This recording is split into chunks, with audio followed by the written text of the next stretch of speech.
Right. Hey, everybody. Thank you for joining for today. We'll just wait a few minutes before we get started for this live reading. So, yes. Hopefully you guys can hear me okay once you enter.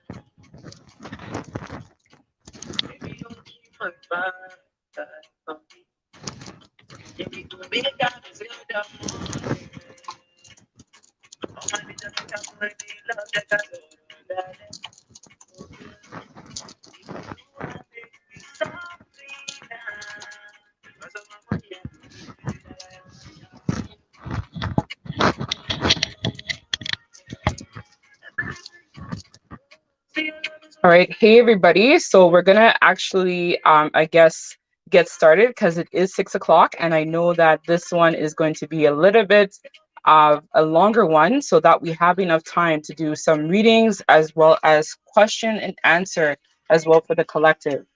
So to begin this live, I actually would like to call in sacred space before starting this so that everyone can kind of, release a little bit of some tension, some anxiety and whatnot that you guys might be feeling. So let us get started on calling in sacred space so that everyone can feel grounded and centered in this reality, in this space.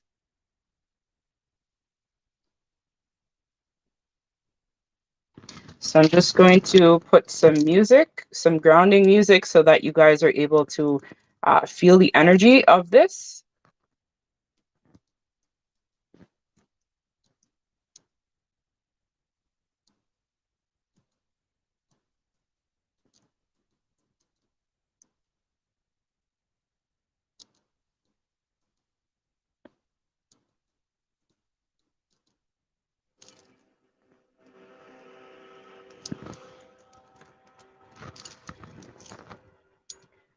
To the winds of the south, great serpent, please enter this medicine space and wrap your golden coils of healing light around us. Teach us to let go of what is no longer true. Just as you shed your skin, may we shed our past. Help us move heartbeat to heartbeat with the body of the earth.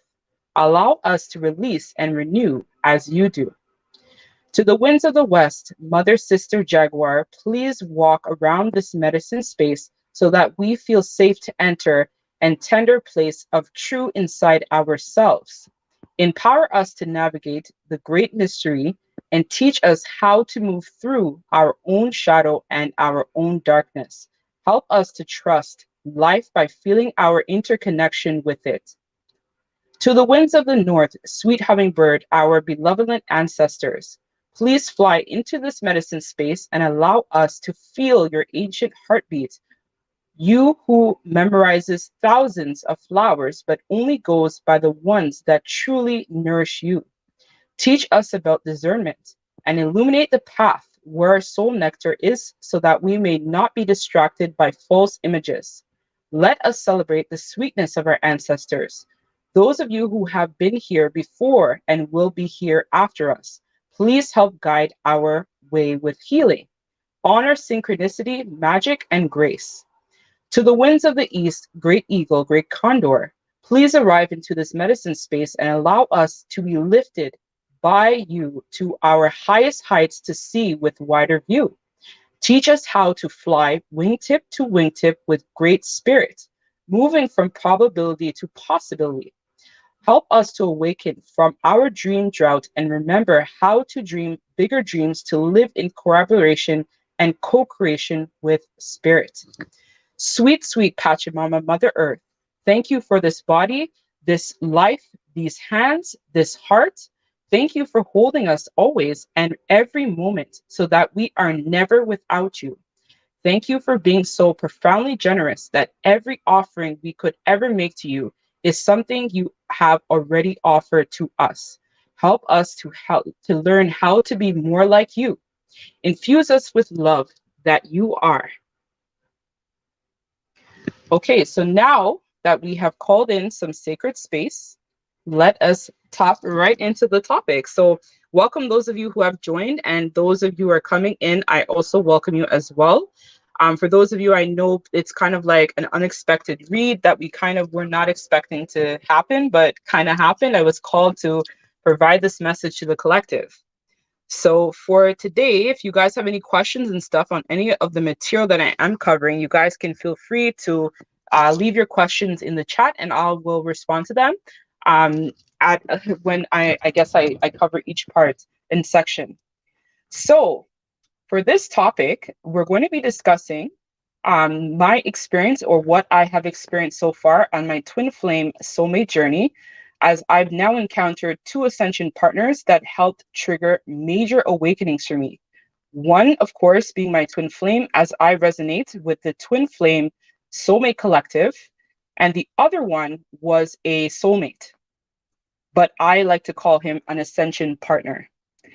So I have been called by my Council of the Light to bring these messages to the collective, as this major acceleration to my union and my experiences are going to help thousands possibly heal and transcend as well. So to conclude, lastly, we're going to be getting some advice, as well as we're going to be doing some mini reads for those who are in situations and would like to kind of know in terms of guidance and what you can focus on at this time. So the first part of this topic is I want you guys to also interact with those of you who are present, if you are able to. We're going to be talking about the types of ascension partners.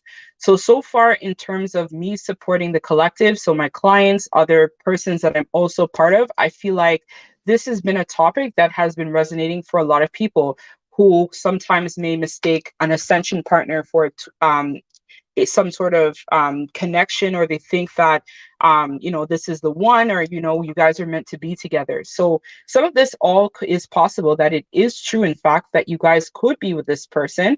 But let us first tap in terms of the topic. So with ascension partners, this can be referred to as a twin flame or a karmic. So if we are to elaborate further on this term karmic, what does that mean to you?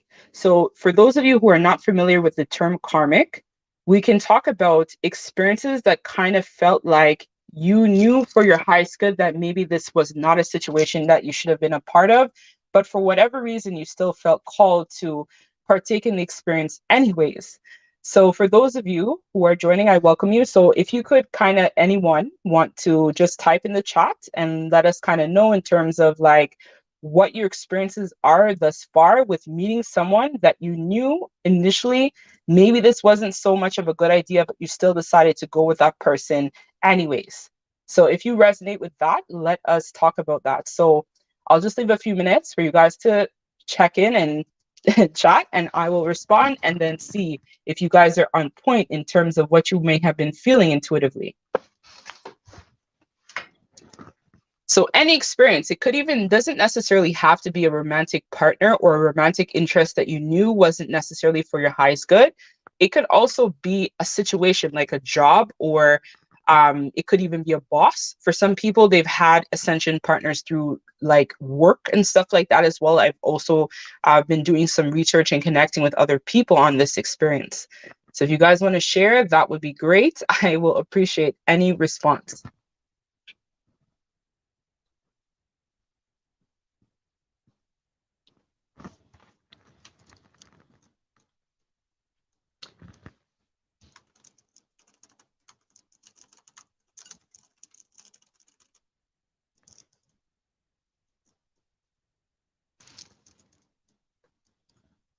So I'm just going to put the question in the chat, and then you guys can feel free to respond.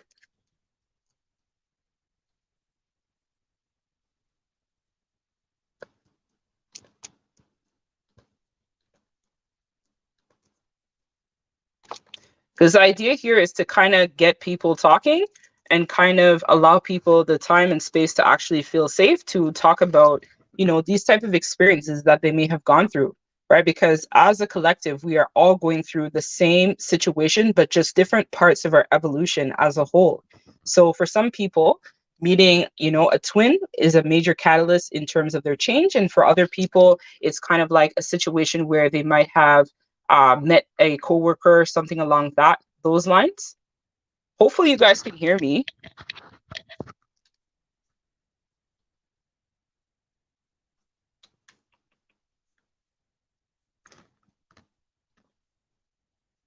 Okay, so I'm not sure if you guys can hear me, but I hope you guys can hear.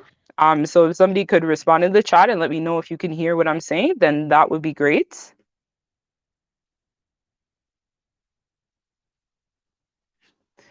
Okay, so I'm just going to continue. Hopefully you guys are able to hear me. Let me turn on my speakers to see if I can hear myself. I'm going to continue, hopefully. Yeah, so I can hear myself. You guys can hear. Okay, so the idea of karmic or karma can be represented through various types of themes that ultimately teach us lessons about ourselves, but helps our soul grow. This can be in reference to a job, a partner, whether that they are a twin or not.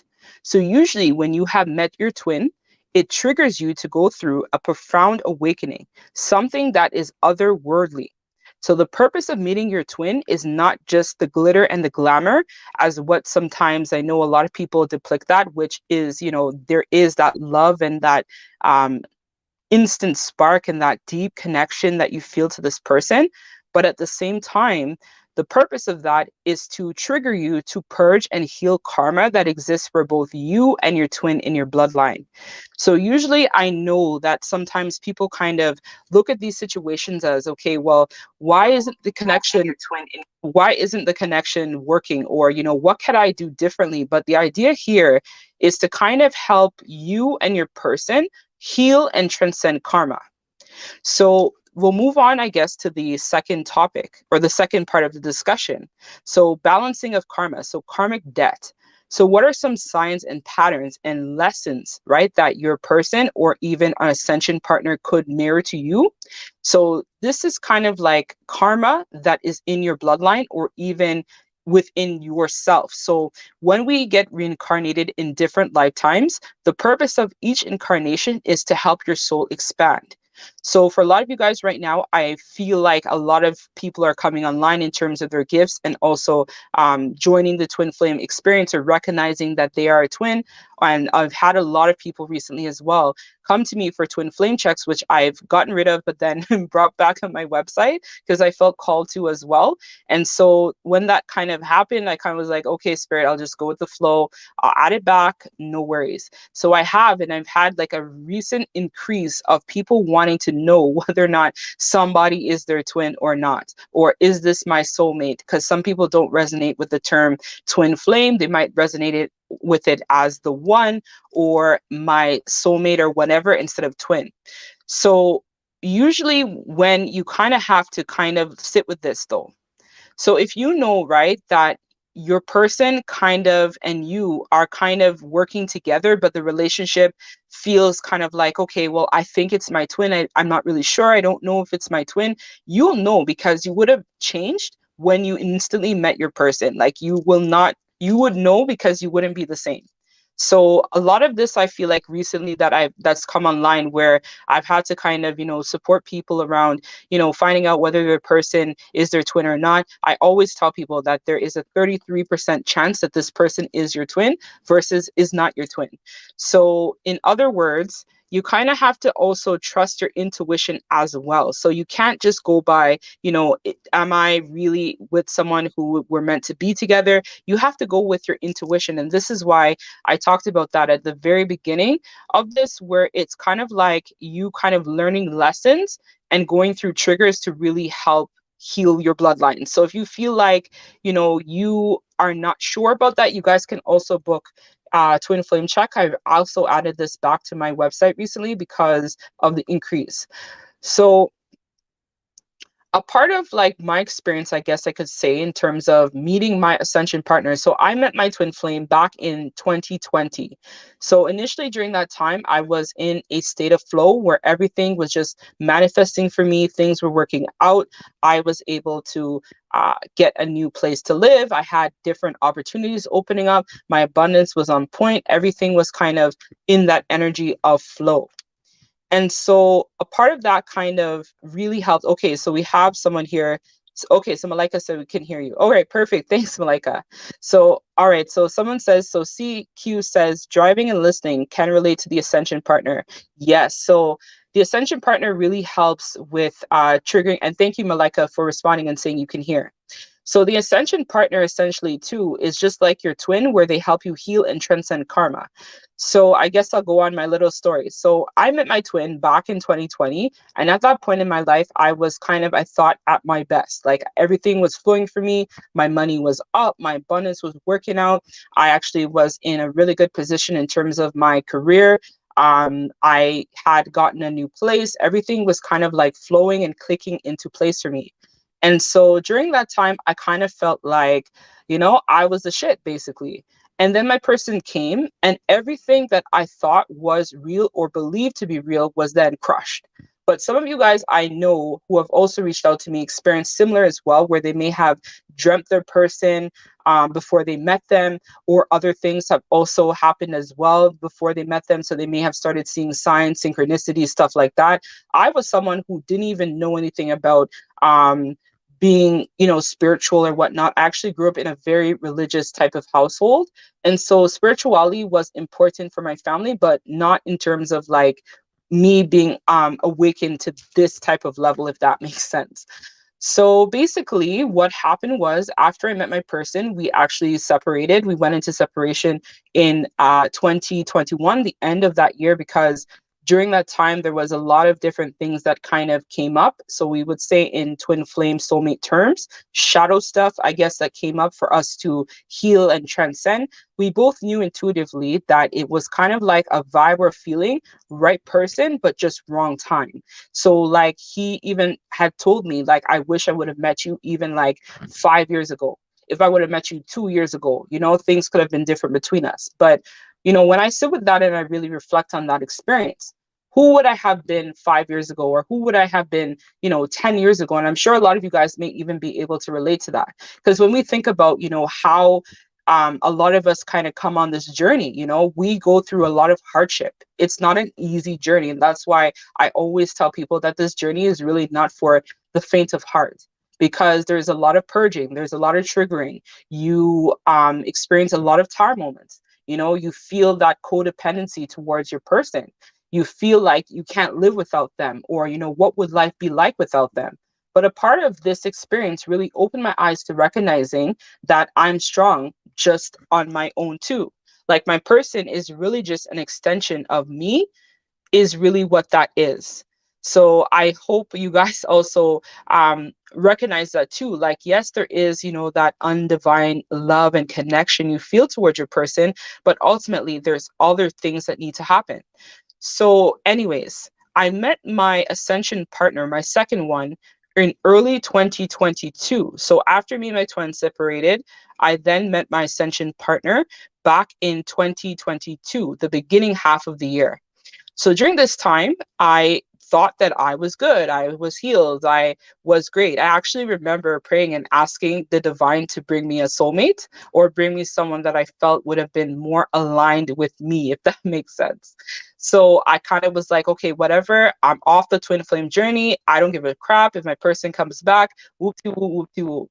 Right? This is kind of how it was. So I ended up manifesting a soulmate. And so at the time, it was kind of like, okay, great. I have a soulmate now. Things are going to be perfect, and we're going to be together. We're going to be in this, head over heels type of experience. And everything is just going to naturally flow between me and them.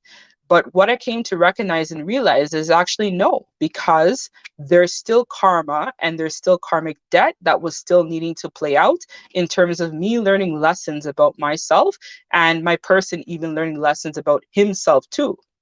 Right? Because spirit kind of does this thing where we think that, okay, well, you know what? I'm just going to like forget my twin. I'm just going to do whatever.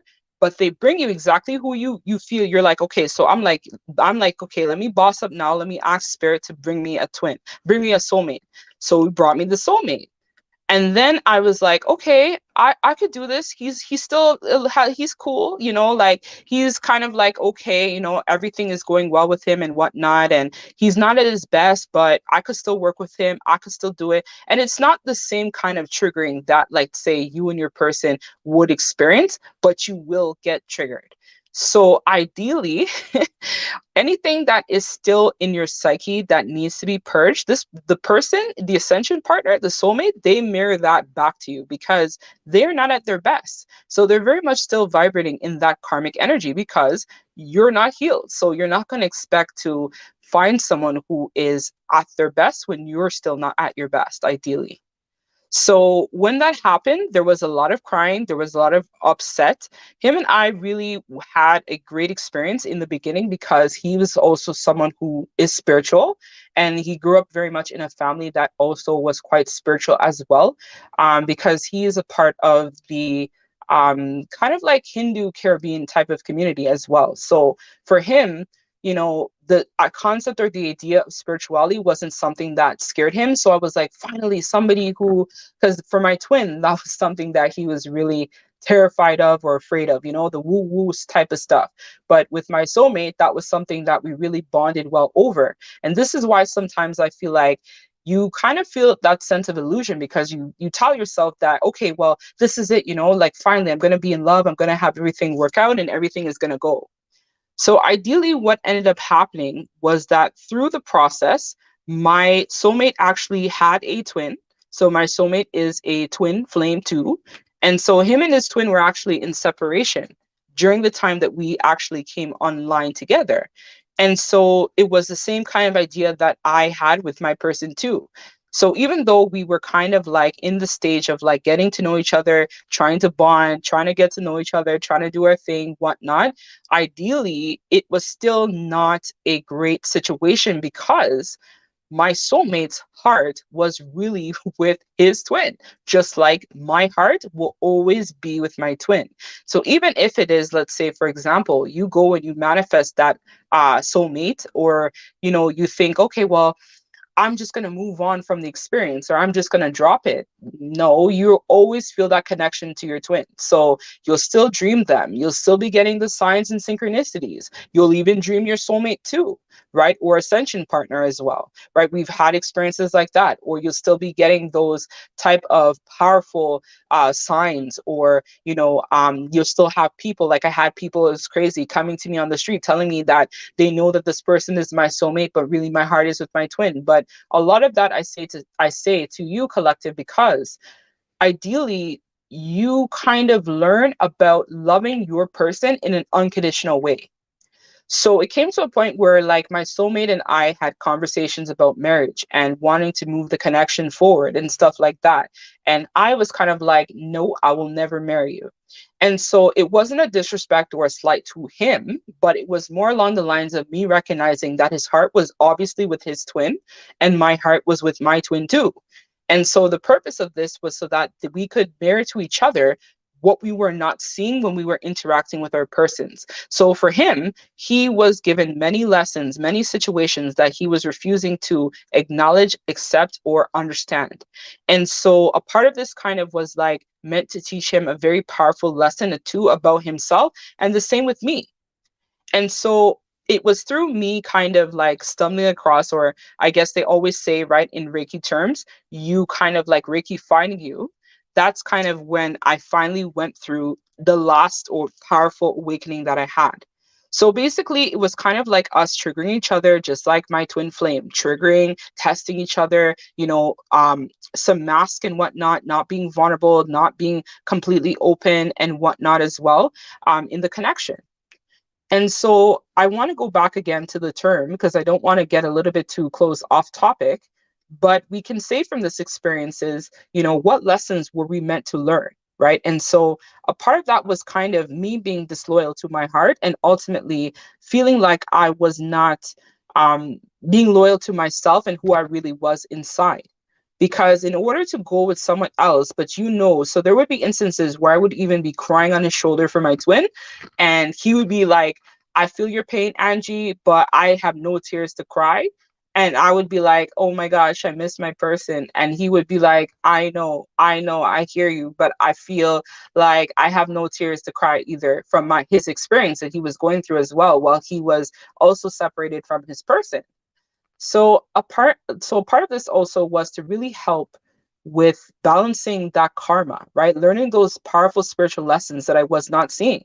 And then I stumbled across Reiki. So I've been called to do Reiki before in the past, but this time was different. So I actually found a Reiki master, my sensei. And through that experience of me becoming a Reiki master, I was able to really understand the concept of unconditional love.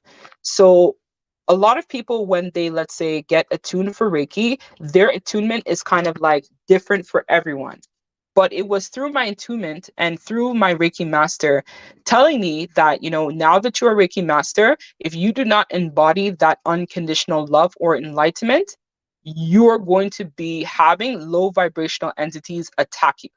And that was when I told myself, hell no, I need to really step on this true unconditional love and really step on my life path and my soul purpose. So basically, through that experience, I was able to understand, and me and my soulmate actually, we're done now.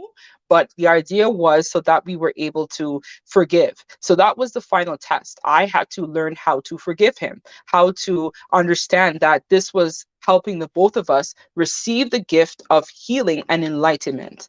So it was through that anger, through that pain, through that sadness, I was really able to understand that this is what kind of really helps you to step onto your path and on your purpose. So I want to now talk about a little bit more about ascension. So what are the types of qualities that are present when we refer to the topic of ascension? So ascension is a topic that speaks to the concepts of raising your vibration until your cells become filled with light. All your thoughts, words, emotions, and actions are vibrations that radiate around you and attract similar energy to you. So your ascension entails you watching your words and purifying them, cleansing your emotions and acting with love and integrity for the highest good. So for me, ascension is simplified into three main concepts. So after I had broken up with my soulmate, I actually went through a period where I was completely going through a dark night of the soul. So everything did not have meaning. I was really struggling. I was kind of like in a dark place, right? And I know this happens a lot when you kind of separate, but I knew intuitively for a while that it was something that we needed to do because it just was not working and it wasn't compatible. He was just meant to come into my life to help me to step onto my soul work and my life purpose. So, for those of you guys who are kind of like struggling right now in terms of your ascension, the easiest way that I think you guys can kind of get a head start with this is to really focus on the idea of developing the three major qualities of what it means to become ascended. The first concept, which is something that my sensei had told me or provided me with that inspiration, was through my experience of my final initiation. I actually had an experience of having Archangel Raphael touch me. So this information was downloaded to me specifically after my entombment, and I'm still kind of working through the information that was given. But this is meant to kind of help you collective in terms of stepping on your path and recognizing that you need to really take this journey or take this experience as serious as possible. So the first part of it is, how can you develop trust? So if you guys want to comment below, what do you think are ways that could really help develop trust? Trust in yourself, trust in people, trust in humanity as a whole. Okay, so I see some questions. So it says, whoa, that sounds really intense. Thank you for being vulnerable, Angie. Yeah, no worries. So it says, can it be possible that my twin is already in spirit dead in this lifetime? I also was supposed to be born earlier in this lifetime. So for those of you guys who are wondering, yes, your twin could actually not have been incarnated in this lifetime.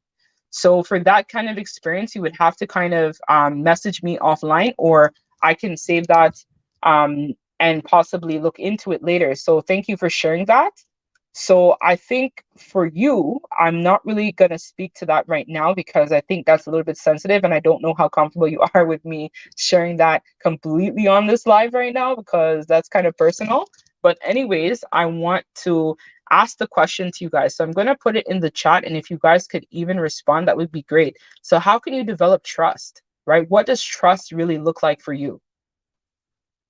Right? So trust could even be trusting your divine plan, trusting your path, trusting your purpose, trusting who you were meant to be in general. Right? So what does trust consist of for you?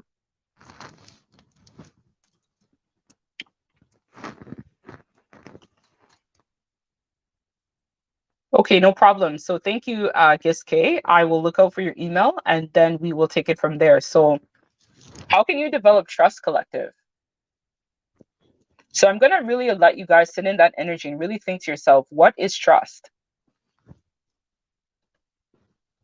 Because I think trust in this journey, trust in your life, trust in your purpose, not even if you are a part of the Twin Flame Soulmate Collective, but in general, what does trust really consist of for you?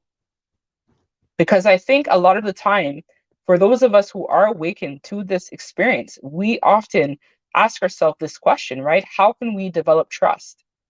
You know, how can we become trusting in our path, trusting in our purpose, trusting in those around us, right? Like, what does that consist of?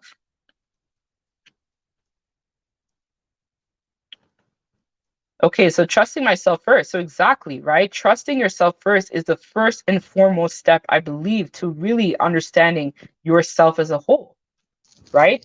So when you get to the universe, right? So when you trust, the universe will look after you.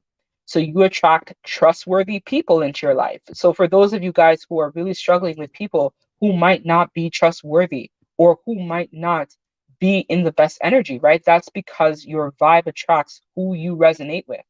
So if it is that you are kind of in this low vibrational energy, and even if you, let's say, believe that you're not in low vibe, it's really difficult to manifest anything when your energy vibration center is off, right? So when you interact with people and you collaborate with people that are in low vibrational energy, that attracts, that lowers your vibrational frequency as well, right? So even if they try to, right, to for you to, let's say, interact with them and they're not necessarily for your highest good, right? Spirit kind of eliminates those people from your life. So I know for myself, over the last few months, I have done a lot of purging and cutting of people, places, and things that no longer serve my highest good. So for me to level up as what I refer to as the Empress, I really had to let a lot of people go. And it wasn't that I wanted to, let's say, make them feel bad or put them in a bad space, but I just felt like it just wasn't it at this time. So we have here trusting the choices I made before I got here. So exactly, Malika, that's important as well, right? So trusting the choices that you have made, right? Knowing that whatever decisions that you have decided was for the highest good of everyone involved. And I think that also ties in as well with forgiving, right? And accepting the choices and decisions that have been made as well. So we have gifts again saying, being authentic in darkness and good time, acknowledging your feeling, transmuting it. So exactly. So being authentic means that you trust yourself, you love yourself, you honor yourself. So everyone around you as well will feel this energy shift in your vibration as well. So when you walk into a room, they know that you mean business and you say what you mean. So being authentic is also about being vulnerable as well. So me being on this live tonight is something that I was called to do by my council of the light. And me being vulnerable, sharing my story, putting that out there. There might be only you guys who get this message, but at least I am saying I'm being authentic. I'm sharing my story. I'm being real with you. And I'm letting you know about, what has happened and how someone else who might be in a similar situation can kind of overcome that. So in the darkness and good time, acknowledging your feeling, transmuting it. So exactly, finding your own light in darkness. And that's something that's really hard, right? So in that experience, when I shared my story, I had to find my light in darkness. So feeling that sense of not being in control, not knowing what's going to happen next, releasing and surrendering to my divine plan, surrendering to my life path, choosing my path, and it came to a point where in my story that I shared that I had to release my ascension partner or soulmate. And a part of it wasn't that I didn't care for this person or I didn't, think that they were a good person. It has nothing to do with that. I chose me. I chose my path. I didn't choose people. I didn't choose him. I chose myself. And that's something I think that's also important in terms of trust. that you might not have all the answers, but you know that you're going in the right direction. So let's see, the next one I would say is integrity. So that's what Archangel Raphael told me. The next part of it is integrity. So when you are totally honest with yourself and you speak your truth, others will trust you for who you are in alignment with the divine, right? So how can you practice integrity? How can you be someone who is or has integrity?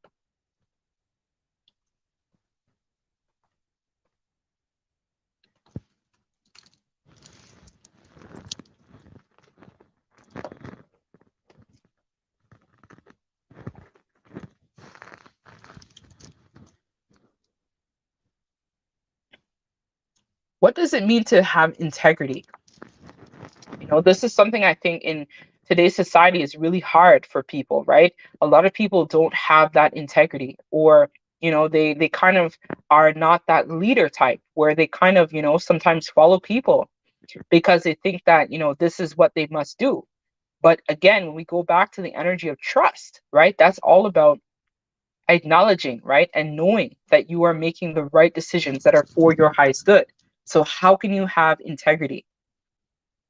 You know, this is something that's very important, right? Integrity with everything that you do, choosing yourself and acknowledging and realizing, right, that your words and actions hold power. Your vision also should be very clear about, you know, holding space for judgment. So you know what is right is the right thing to do, right? So you know, right, that something you might consider doing might not necessarily be for your highest good, right? So when we are in full alignment with integrity, you are a walking inspiration for other people. You inspire other people to want to become the best version of themselves.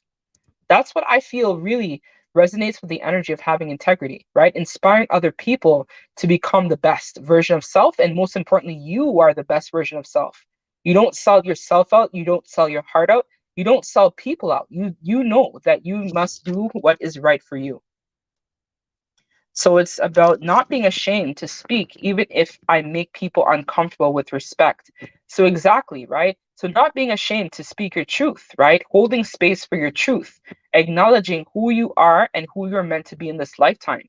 Not necessarily caring so much about friendship and, you know, it's unfortunate if I let this person go and whatever. No, you have to choose what's best for yourself. And because you are watching this, you are a awakened part of the collective as well.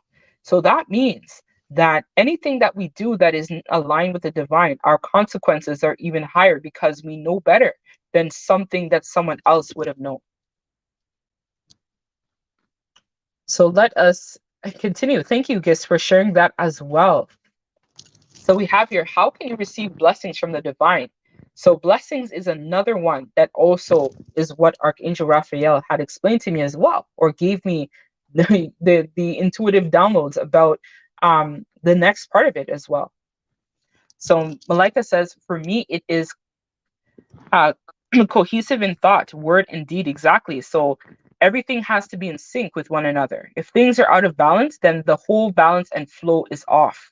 Exactly. Integrity is a return to wholeness, right? So being true and authentic to self, returning to homeostasis within yourself is what is important in this, right? Knowing who you are, you know, not being afraid to show up as your true version of self, which is important.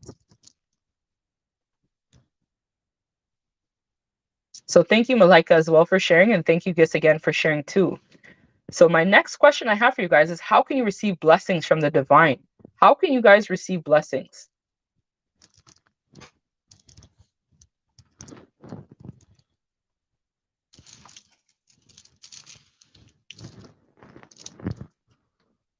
So this goes back to our abundance, you know, this goes back to us being able to really stand in our power, to step onto our life purpose, to find our purpose, to be who we are meant here to be, right? How do we get those type of blessings?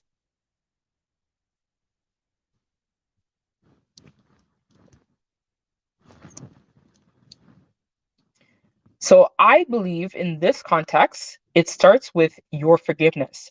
So when people hurt you and when pain is caused by situations, we need to learn how to forgive them so that we can ascend and really allow us to step into the energy of peace, right? So gain that sense of humility, as pain can also be an acknowledgement of a chance for us to grow and transcend. So it's through adversity, right, that creates blessings that can be bestowed upon us for those who are worthy of transmuting our pain into strength. So it's through the adversity, so through us going through experiences that cause us pain, right? That dark night of the soul, feeling that disconnection with ourself. This is how we are able to transmute and transcend and become the best version of self, right? So acknowledging and knowing that, adversity is what brings blessings. Hi, Heather. Hello. Thanks for joining. So, so I feel like in this situation as well, right? So the three main ones, right? Three main takeaways I got from Archangel Raphael was about developing trust, practicing integrity, and also receiving blessings from the divine as a result of us stepping onto our mission, stepping onto our purpose, really returning back to our innocence within ourself is what is really going to help us to really acknowledge what may have been painful and transmute that into light, right? So part of this as well is a lot of us are light workers, so we're sent here to raise the consciousness of humanity. So it's through our pain and experiences we're able to show people, right, that that painful situation did not break us. It only made us stronger, and it allowed us to become the best version of self, right? And it's through our stories people can actually relate to us. So for a lot of you guys, I feel like there's also a call here where there's a call to your life path. There's a call to your mission work. So using your abilities. So for me, my strength is definitely communication, which I'm sure you guys probably knew, right? So a part of a gift that I guess I have is being able to speak. And the words that I speak is very powerful that can really help to move people into a different state. So I also want to talk a little bit more about the ascensions. I know this is a little bit off, but I also want to talk a little bit about that because I've been called to say this as well. So my guides are telling me to talk about this. So sometimes people often talk about an ascension partner being a twin because sometimes you see the same signs and synchronicities like your twin. So you might see angel numbers like 1111, 222, 333, 444. So my experience with my ascension partner, as I mentioned, was similar to this. But the idea is the concept that you guys are mirroring to yourself parts of self that needs to be healed and transmuted. So for a lot of you guys also wondering, is this my twin? Is this my soulmate? This is kind of like the same type of energy that you're going to be feeling as well, right? So as a lot of you guys are on this as well as a twin flame, typically we have three flames of purpose, right? Which is important that a lot of us forget about. So some of us have mission work or purpose that might be in joint collaboration with our twin. And for some of us, these are things that are supposed to be separate. So you would have to be able to use your intuition to help guide you with that as well. All right, so we have here, for me to connect with my chakra opening, I have up my upper chakra good, maybe too much. Still have work on my lower chakra, heart chakra, and third eye connected, help blessing. Yeah, so the only time that I feel like you're able to access the higher chakras is when you're able to unlock your heart. So the heart, even when you learn Reiki or other healing modalities, they tell you is the gateway chakra that helps to unlock your upper chakras. So this will help you with developing your third eye, your throat, your crown, right? But it's only when you're able to really balance the lower chakras, you're able to unlock the higher chakras. So we have Heather Taylor. I feel like my twin is also my soulmate, if that makes sense. Yes. So it all depends on what you want to resonate with, Heather. So some people, as I've mentioned at the very beginning of this live, they don't recognize the terminology of twin flame. They refer to it as a soulmate or the one or my one. Like I know that's what my twin refers to me as, my one.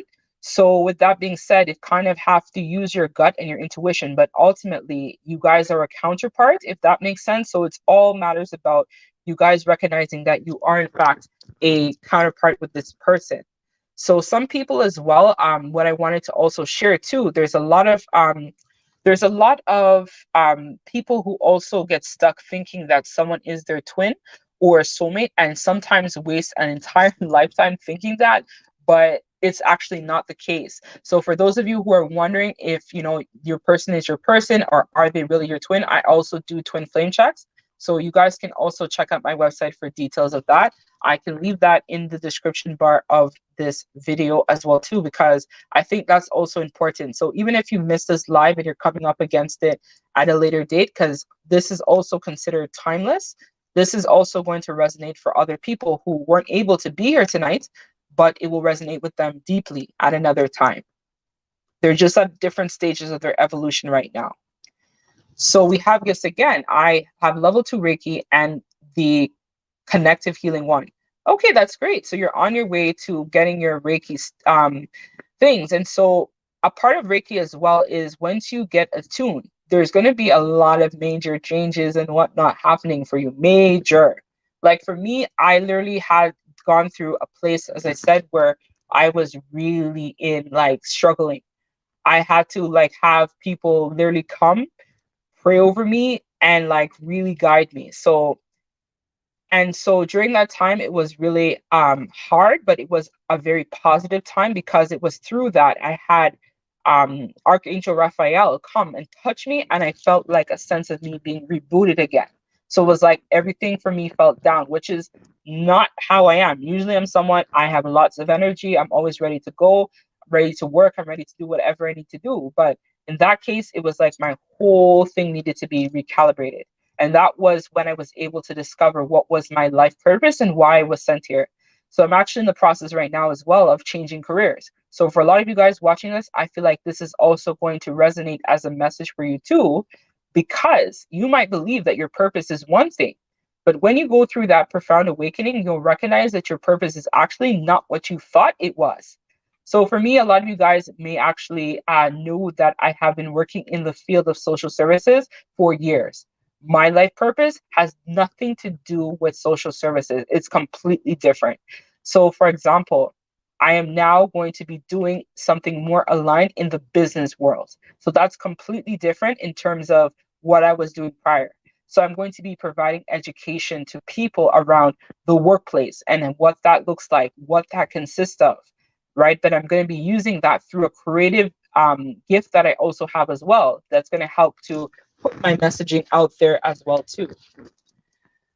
So for this, I'm going to actually talk about how you can become enlightened now. So let's read Heather's comment, and then I'm going to talk about how you can do the work on yourself, right? Because this is also what was downloaded to me in terms of helping me as well. So, oh yes, we both think of each other as the one. Exactly, right? So that's kind of how that might go. Yeah, because I refer to my person as my twin, but he calls me the one or my one, right? So there's a little bit of a difference between the how we kind of see each other. It's a lot different. So how to become enlightened, right? So this is where I'm going to provide a brief introduction of the 7 layers of the eye, of the third eye chakra. So for those of you, I know that Gis was talking about doing the heart chakra opening and whatnot as well with Reiki. So the third eye isn't just the third eye, right? So a part of me now stepping into the energy of union. So I'm very close to being completely in alignment with myself. So with that being said, a part of how I was able to really come out of this energy of illusion, right? Because the third eye is a very powerful thing. So to have these type of gifts is extremely powerful, and people don't recognize that or realize that. But a part of being a twin, we usually come with very big gifts. So there's 7 layers to the third eye. The first layer is acceptance into truth, mind control, creation and manifestation, clairvoyance, which is everything, as well as abundance, enlightenment, and claircognizant. All right, so the first one I'm going to talk to you guys about, which is going to help you guys with being able to now deepen your sense of enlightenment and your truth within yourself, is acceptance of your truth, right? It sounds easy and it sounds silly, and one might say, well, what is the acceptance of truth? But it's actually a very hard level of the third eye, right? So most of us will not master this level, and we will remain in what is called illusion. right? So this is what we call, right, as the initial veil being lifted. So identifying the shadow within self, and for those who may be around us, who might mirror to us parts of our subconscious that are still not healed. Consider this as an opportunity for you to see the truth of your circumstances, right? So consider this an opportunity to see the truth of your circumstances, right? So part of knowing and accepting your truth is seeing past the veil of illusion. So recognizing what is not for your highest good and what actually is for your highest good, right? So that's the first layer of this. The second part of it is all about mind control. So it's literally not mind control like you're controlling somebody or whatever. No, not that kind of mind control. The second part of it is mind control, right? So this is about you being able to acknowledge and accept that your thoughts affect the people around you. So most persons thoughts can be scattered, right? So we have a lot of thoughts powering through our mind every single day, right? That are counterintuitive in terms of what it is that we're seeking or what it is we're looking for. So a part of this is recognizing, right, that your thoughts can be brought into focus for healing, right? And to help the planet heal and ascend. So it's important, and this is something I had to do, is to hold positive thoughts on this. So positive thoughts equal positive vibrations.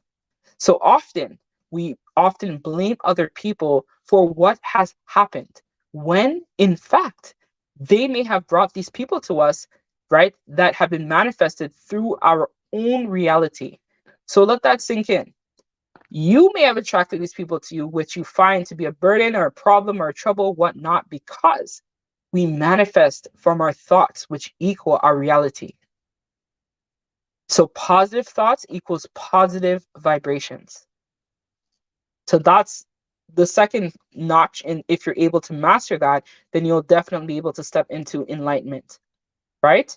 So in my story I shared earlier, it was quick for me to blame my soulmate or my ascension partner and say, it's all his fault. I can't believe it. Like, if only he would just forget about her, then maybe he would choose me, or maybe whatever. Or I can't let him leave because whatever. No, no, no, right? I manifested this, right? So as I told you, I shared earlier, when I was, in that really bad place, or when I was in whatever, and I was, thinking through the separation between myself and my twin, right? Spirit, bring me a soulmate. I want a soulmate. I want this person to come, and it'll be so much easier. And if only I would have a soulmate, my life would feel complete. So my thought in that moment was, forget about my twin. I need a soulmate. And I attracted one, but that soulmate still came with its own stuff, their own baggage, their own situation, their own whatever, right? Because my thoughts at that time were positive, but also negative too. So this is why it's very important to really use the mind to control what it is that you're able to manifest in your reality. The second notch, so if you master that, you then move on to creation and manifestation. So we are all creators, right? So let me let that sink in. We all have creation ability. Even more because we are starseed, but most importantly, we all have creation ability, right? So steps like relaxing deeply, right? Raising your frequency with clear focus, right? So this governs over the area of empowerment and relaxation, which helps to signal out to the universe and send clear focus of what it is that we want. So the element of telepathy is present, right? So this creates communication with the universe, which equals signs and synchronicities. Hey, Nubia. So, right, so when we're able, right, to really hone in on that third eye and sit with that and send out our telepathic communication to the universe, this is what allows signs, synchronicities to start flowing for us. So then the next one, right, is clairvoyance, which is everything, right? So people don't recognize, clairvoyance is very important as well with this. Right, so clairvoyance, which is everything, is the next step. So when you've been able to move up, boom, boom, boom, and now we're on 4, That's also important as well, right? So what does this really mean? Right? So this is all about seeing or viewing in other dimensions. So this is why when people talk about, how is it that some people's readings are more on point than others, or how is it that some people are able to see more spiritually than other people, or how is it that other people, let's say, for example, are able to access the Akasha and do clearings or do other type of stuff. To be able to go to the Akasha, you have to remove fear. That's the first step to be able to get this type of information, right? As I shared with you, that Archangel Raphel came and touched me, and I was able to download all of this insight and be able to help myself come out of my own darkness. So this was me letting fear go, right? So a lot of us have fears of a lot of different things. This could be fears of not being good enough, fears of not reaching our potential. Some of us, as DFs on the twin flame journey, right? We have fears that our person will never return, or we have fears that we'll never be in union, or we have fears that we'll never be able to find our potential, or we'll never be at our best self, right? So this is where when we remove fear, we're able to know, right, as much as what we can in terms of accuracy of our point of view. So fear also attracts lower vibrational channelings, readings, right? Even watching dark TV movies, right? So some of us who I love watching scary movies, this could also lower your vibrational frequency as well. And a part of me going in that dark night of the soul, I actually watched the movie Smile. So I don't know if anyone has seen that, but that really tripped me out because the person in the movie was also a social worker. And I was like, tripping planets because her situation and storyline was so close to mine, where the fear energy just literally came and took her over. So if you guys are looking for a movie to watch in terms of maybe depiction, but make sure that you are spiritually, able to handle that, you guys can watch the movie Smile. Let me put it here. That movie was deep. And that was when I knew that I was ready to release that fear energy, right? Because that movie really took me to another place. I was like, oh my God, this is too much. This is too intense. I am so afraid right now. So this might actually help you guys, because you have to recognize that fear is just an illusion. It does not exist. Fear is not real. Fear is basically what we put in our subconscious to believe is real, but it's not real. So after I watched the movie Smile, I kept seeing smiling faces everywhere. It was so weird. Yeah, that's what I'm saying. For us who are awakened, you have to be spiritually okay to watch that movie, because it will really creep you out. So it's interesting, Taylor, you had this similar experience, because I know for me, it really triggered me hard. I was like, oh my gosh, this is too intense. I was tripping planets. So anyways, back to this now. So remember, when we watch those kind of movies and we watch those kind of dark stuff, this also lowers our vibrational frequency, right? So even having conversations with people that are vibrating in a low frequency, those people are just energy suckers, where you talk to them and you feel drained, or you go around someone and you feel drained, and it's like, oh my God, I need to reground, I need to recenter, I need to cleanse myself, I gotta go home and do a spiritual bath. It's like that. Or even sometimes we meet people and they may ask us, hey, can we collaborate with you, or can we work with you? And instantly in your gut, you're like, oh my God, I feel drained already. I feel like this person is not for me. This is going to help with mastering that, because it's about recognizing when something is low vibrational, staying the hell away from them. Staying the hell away from them, because they are not for your highest good. So we have here seeing a lot of my past life, and I had a hypnosis regression which confirmed it too. And I saw it and it was all happy and lonely. Yeah, exactly. So I also am somebody who is a regression therapist. I won't ball out my coach on there, because he's in retirement right now. And so he promised me on this live that I wasn't going to spill the tea on him. But if you guys are looking for regressionary services to help you really tap into that past life experience, I also help to recalibrate some of the energy flow as well for twin flames, which is a technique as well that I was able to do for me and my person as well. So if you guys are interested, check out my website or email me for details. So I'll leave my email here as well.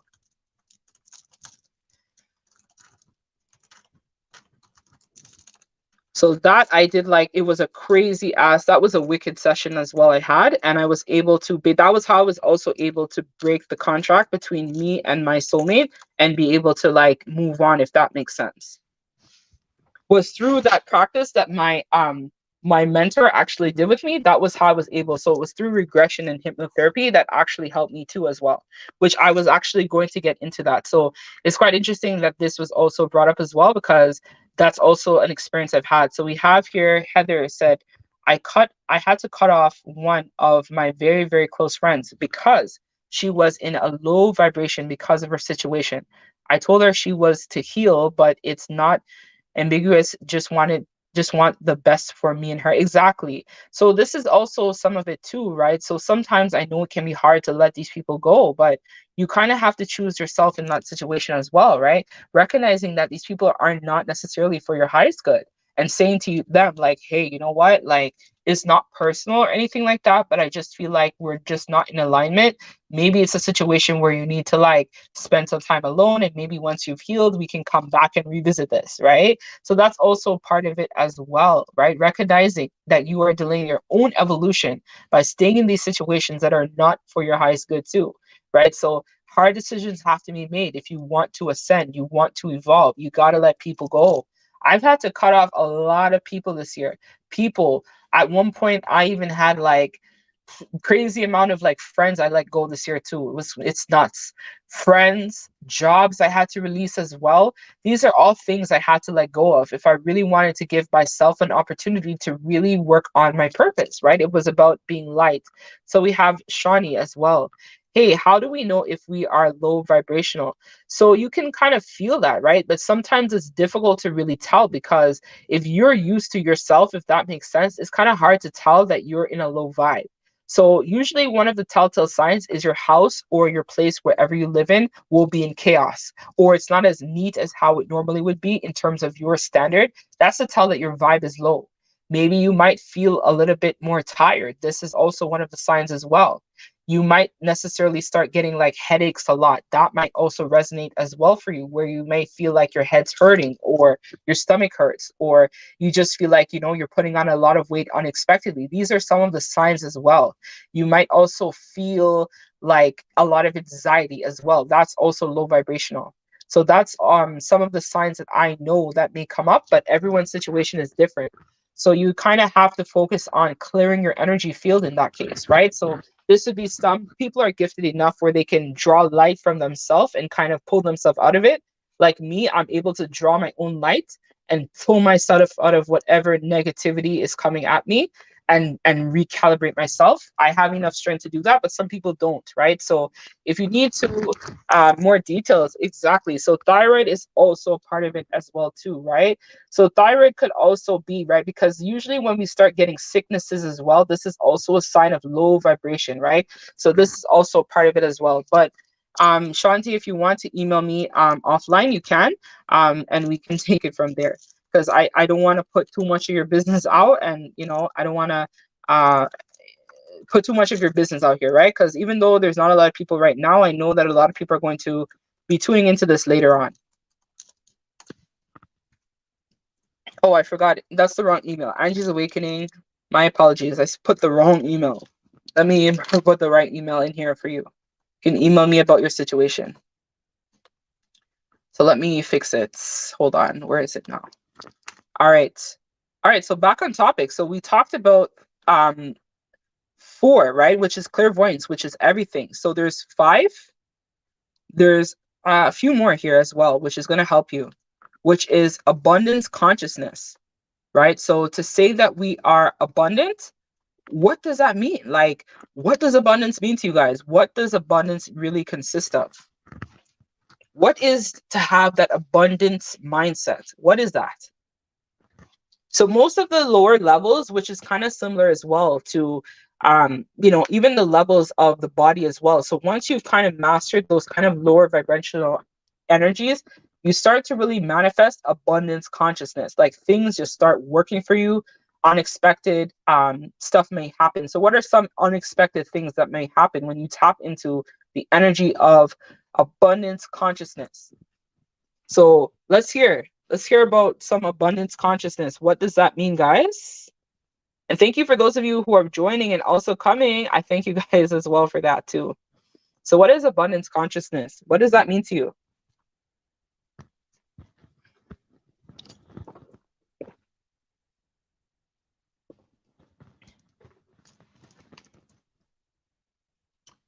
So it's really simple. Like naturally, you attract abundance, if that makes sense. So whatever you need comes to you. You don't have to work hard, you know, you don't have to try hard, but abundance just comes to you. So that's your money, your house, your career, everything just starts working out for you. You know, you don't like miracles happen every day. So a part of being abundance conscious means that you recognize that anything that your heart desires, you know, is coming to you. So if it's for your highest good and you know that it's for your highest good, you know that that will come to you regardless of whatever. So you know that you're blessed, basically, is what abundance consciousness is. You're just in that energy of flow state because you've mastered the lower parts of the third eye, which then unlocks, right, as it goes up.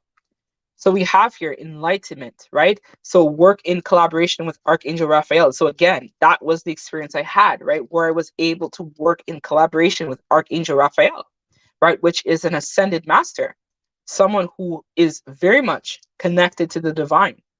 Archangel Raphael is not just gonna, come and give anyone this kind of information, right? Unless they know that you're ready to be tapped in, you're ready to help uplift humanity, you're ready to do the work, you've done the work. They've seen you evolve as a person, right? So that's how I was able to channel this information, right? So you start seeing everything clearly, right? You're able to develop that deep understanding, right? Everything for you changes. You're working directly with your higher self. I have the best, the best relationship with my higher self. I have the best relationship with my archangels, my higher self. You start to being able to work with even higher vibrational spirit animals. So my power animal actually at the moment, or when I was attuned for Reiki, this power animal actually came to me as well, which is a dragon. So I have a dragon power animal and I also have a unicorn. And my person has one too. My twin, he also has a unicorn. His unicorn's name is Bronco and mine is Majesty. So we actually been working with them as well too. So you're able to again tap into that higher vibrational entity. So let's see, our feminine power acting like a magnet to help us manifest. Exactly, Nubia. Exactly. You're able to really tap in to attract whatever it is that you want. You don't have to try hard. For me, I'm like, Spirit, why are you sending me all these people? Why are these things happening? It's because, as I said, you've tapped into that higher frequency. So you're no longer dealing with people that might come to you creating issues or problem or conflict or problems. Those people can't even contact you. They don't even remember you exist. And if they do, it's very limited amount of time that you spend with those people as well. Very limited amount of time, not even long. You don't spend with them long because they just can't touch you. They can't work with you. They can't collaborate with you. Some of them may come and try and tell you, even in general, like spell work or even black magic, that doesn't touch you anymore. You don't have those kind of experiences because you've evolved, right? So I don't, like, for me, I don't get psychically attacked. I don't have those low vibrational entities coming for me. I don't have, none of this stuff happens to me, because I've evolved as a person. They can't come, they can't enter, they cannot penetrate my field. So we also have here, the last and final one is Claircognizant. And no worries, Nubia. We have Claircognizant, right? To be Claircognizant, right, in the energy of being tapped into your third eye is being able to see things in a panoramic view, right? Downloads directly from cosmos, from source. You have a whole new understanding about your situation. So you're seeing everything in 365-degree view, right? So to be able to be a good reader, to be able to channel well, to be able to look past the veil, to see past illusion completely means that you are completely able to recognize everything and see it for what it is and not have any bias towards it. You just acknowledge that this is just what it is, right? You just acknowledge and you just know, okay, no problem. I see it for what it is. And you just say, okay, whatever is whatever. So that's even in general, just seeing people for who they really are. So for me, I have that gut ability where I told you, I don't deal with nobody that's low vibrational or has issues. I don't deal with that. So since I love the suggestion to work on our totems, I will try to. I work with okra, but my partner, I see a fox. Okay, that's cool. So you guys have also power animals as well. Yes, and that's one thing too. You'll start getting a lot more power animals, guides, and whatnot, people wanting to work in collaboration with you. So at the moment, I have about 11 guides that I have that have currently like come and want to work with me and stuff like that. This is excluding my twin, because your twin is also your guide as well. That's actually your first guide, because you guys work in collaboration together as well. So if you are someone, I don't know, Nubia or anyone in general who has a twin or whatnot, your twin is your first guide. So you guys actually are working in a collaboration with each other and help each other. So my higher self is my twin's guide too, which also helps him as well through his situations, helps him find his light, if that makes sense. So yeah, that's kind of what I have. So do you guys have any questions for me? I'm willing to take any questions on any of the material that I covered. And even if you're watching this live at a later date, you guys can always email me as well. And we can take it from there. So same, I pray for my twin. Exactly. Yeah, you pray for yourself, right? So you have to pray for your twin too, right? That's the important thing as well about this journey. You have to also pray for your twin, pray that everything goes well. So amazing life. Thank you. No problem, Nubia. I know, right? So I know I have been kind of MIA too, guys, with YouTube and posting and stuff like that. I've been as I said, I've been moving, working with spirit, co-creating with spirit, co-creating with the divine. So I've really been my projects, everything have been kind of like clicking into place. And every day I've been just hustling, grinding every day, hustling. So Heather says, my spirit guides told me my prayers have been answered, so I know me and him are protected. Exactly. You guys are safe. And for some maintenance as well, some of you guys might even consider burning a candle, at least once a month for you and your person, putting them in that column, protecting them. Doing that is also a form of protecting yourself too, because you guys are energetically linked. So when you're linked to your person, you also need to protect them as well, because you can't just only worry about yourself. A part of this journey also teaches you how not to be selfish, to think about someone else, to recognize, right, that we are all one, connected. Even people who wrong you, I pray for them. Anyone that I've encountered that has ever hurt me or done anything, right? This is where I pray for them. So Shanti, the idea here is not necessarily union with your person. The idea here is union with self, because your person is you. So the idea here, and a lot of people sometimes think that union means that it's to be with your person, or that's the ideal outcome. But the outcome is you bringing yourself back into balance. That's the idea here, not your person. Because a lot of the time we worry about them, we focus on them, we penetrate them, and we forget that we have work to do too. We have a life purpose to uphold, things that need to get done, right? We pray, we protect our person, but we also know, right, that our person is exactly where they need to be for their highest good as well. That's the idea here.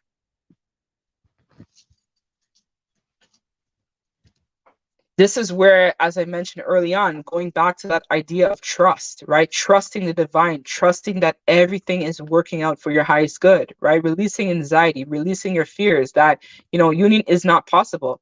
The idea here is union with self. And if you know that your union with self is there, then there is unmistakably, if you and your person are meant to be, then it will 100% manifest. 100%. Because remember, if your mind is clear and it goes back to, again, our idea here of mind control, right? Mental healing. So this is all about, releasing, the idea that it's not possible, releasing that. You move into the energy of accepting what is and knowing exactly what things are for your highest good and their highest good as well. All right, so the next question is, what difference is your opinion between divine partner and twin flame? So the twin flame is also considered to be a divine partner as well. But with an ascension partner, it's here to trigger you and help you learn lessons just like your twin flame is.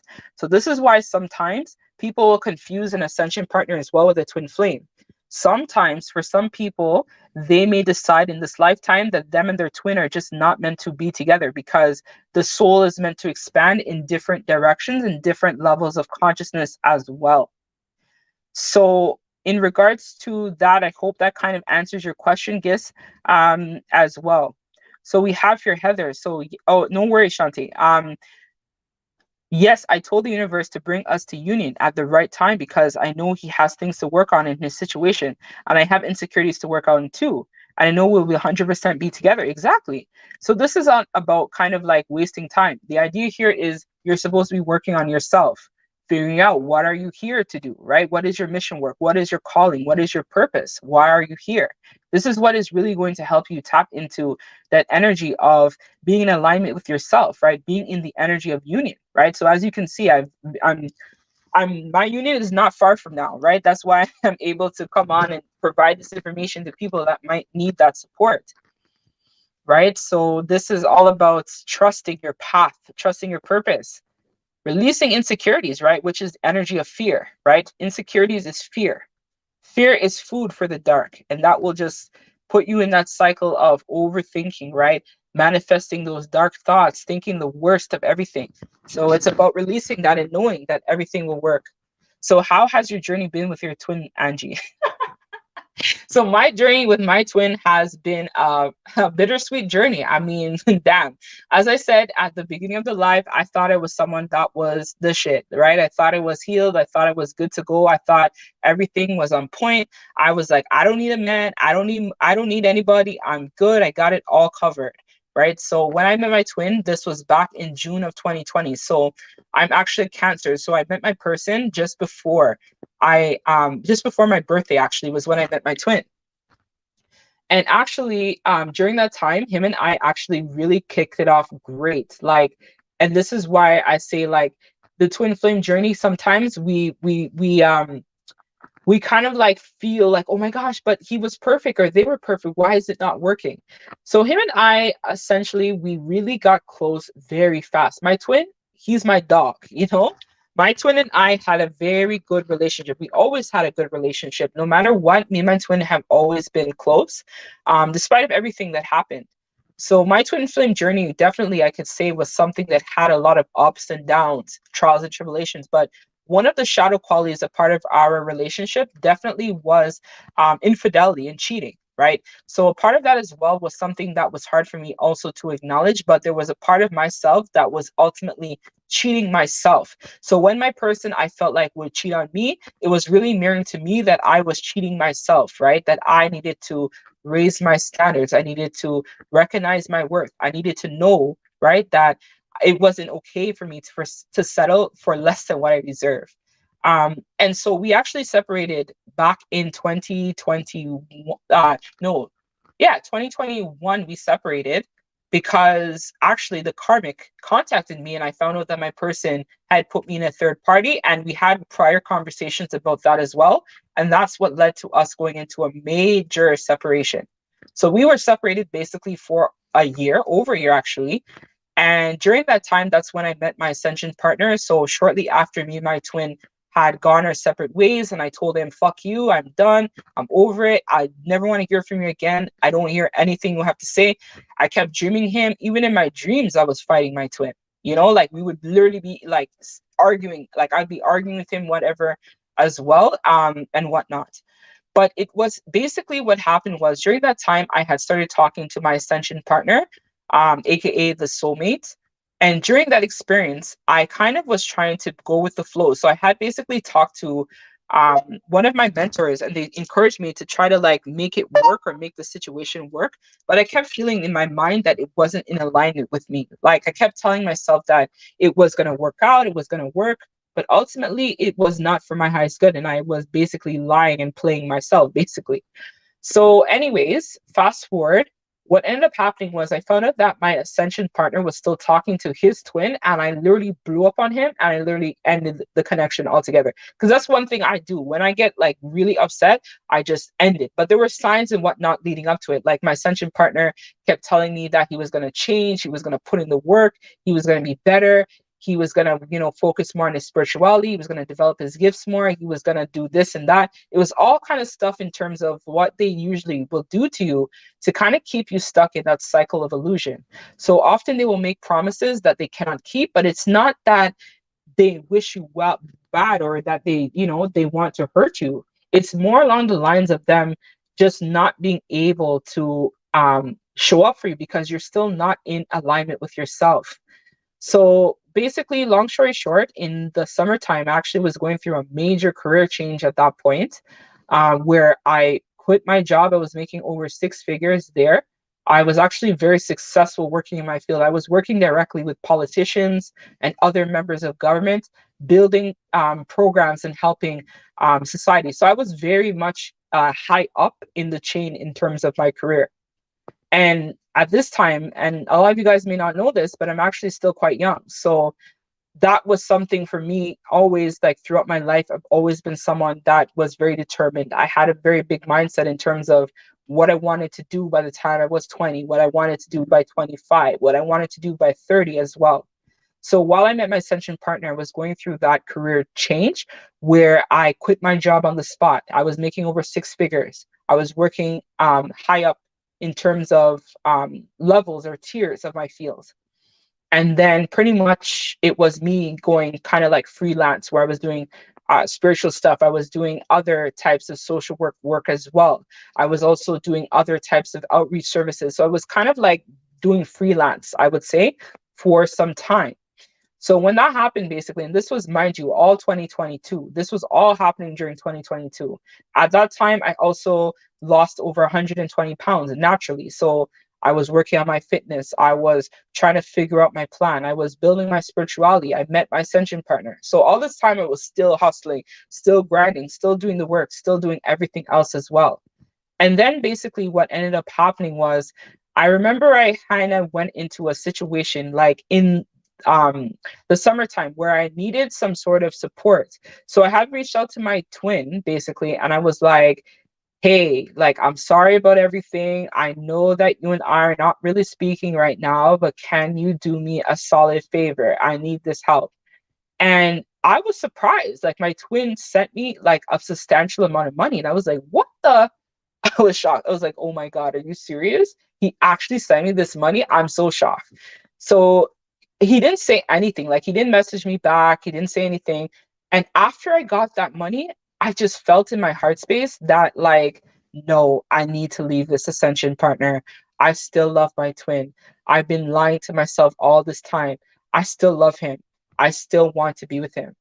And I just remember like going, and after that, like a few days later, me and my Ascension partner had gotten into a huge argument because it was around my birthday actually at that time. So that's also why my person sent me like the money too. It was because it was around my birthday as well. And then he was like, happy birthday. And he sent me like the money and whatever.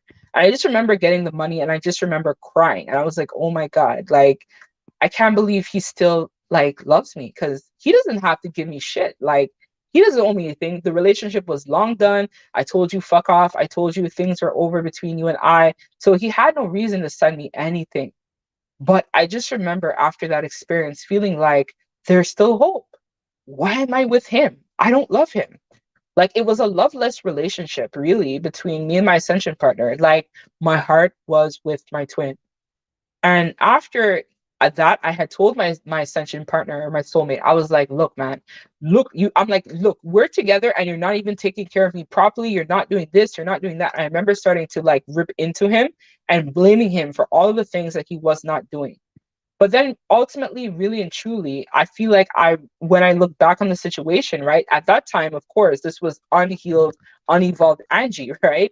This was like almost like 8 months ago. This was a while ago. So I remember after that, basically just thinking to myself, I need to get out of this situation. Why would I betray myself? I let my person down. I let myself down. I lied to myself. I really thought that this was not like, this was not it. Like, why did I do this? So then basically the long and the short was I just disconnected completely from that Ascension partner. Him and I had a final big blow up, big conversation. One of his friends that we had that actually was a mutual friend had called me and was begging me to take him back and begging me to that he would have changed. And I was like, no, he hasn't changed. He hasn't done the work. Like, I'm sorry, I can't go back with him. And basically, like, I just remember after that, I just hit the ground running. I started doing more of my work. I started to take everything more seriously. I started to really step into more my divinity. I started to really build myself even more, right? Because I recognized that why be disloyal to my heart when I know that it's not it? And exactly what Heather says, right? The heart knows what the heart wants, right? Exactly. So this was a part of me acknowledging and recognizing that I needed to really step into that energy of unconditional love and acceptance. Even when our person triggers us or when our person does stuff to us, it's easy to blame them for our situation or think that it's their fault why we're not together or it's their fault why things are not working out. It has nothing to do with that. It is our person showing and mirroring to us the parts of ourself that are still not healed. And even when they're not around us, they are still basically through their absence, it's still mirroring to us. The silence is basically mirroring to us the parts of ourself that we still need to work on and heal. That's the thing people don't understand, right? So when we see them with the karmic, when we see them out and about, when we see them doing whatever, it's triggering us to heal. It's triggering us to go inwards. It's triggering us to do the work, right? Because if we're constantly putting too much pressure on the situation, right, the universe doesn't have time to deliver it because we're just putting pressure on it. So we're like, I want to be with my person badly. But the moment that you release and surrender to your path, it's a no-brainer. Union is quick to come shortly after. It's a no-brainer. You need to surrender to your plan, surrender to your mission work, surrender to your purpose. That's what I learned in so far on my twin flame journey. I am in the energy of surrender now. I don't feel anxiety. I don't care about the timing. I don't care about, is he going to contact me today? Is he going to reach out? What's going to happen? I don't care. It's not that I don't love my person. I will always love him. But it is that I have realized that I owe it to myself to do this work. That's something that really is what I had to learn from this experience. So let's see what Heather says. That's how. And yeah, Shadi, no worries. Like, it's all good. I'm good now. This I'm able to give you guys the tea, right? Because I've healed. I've gotten over it. I've done the work. I'm good now. I'm okay. There's no hard feelings against my twin. No hard feelings against my soulmate. I actually apologize to both of them, and I told them, like, I'm sorry, and like, we just were not in alignment at that time, and that was why it can be painful. So all right, let's see the next part. So Heather says that's how it was for my twin. He's been in a karmic relationship for years, and he's finally releasing himself because the love wasn't there anymore. But the kids with her, so it's been trying to weigh in. So he's been trying to weigh in.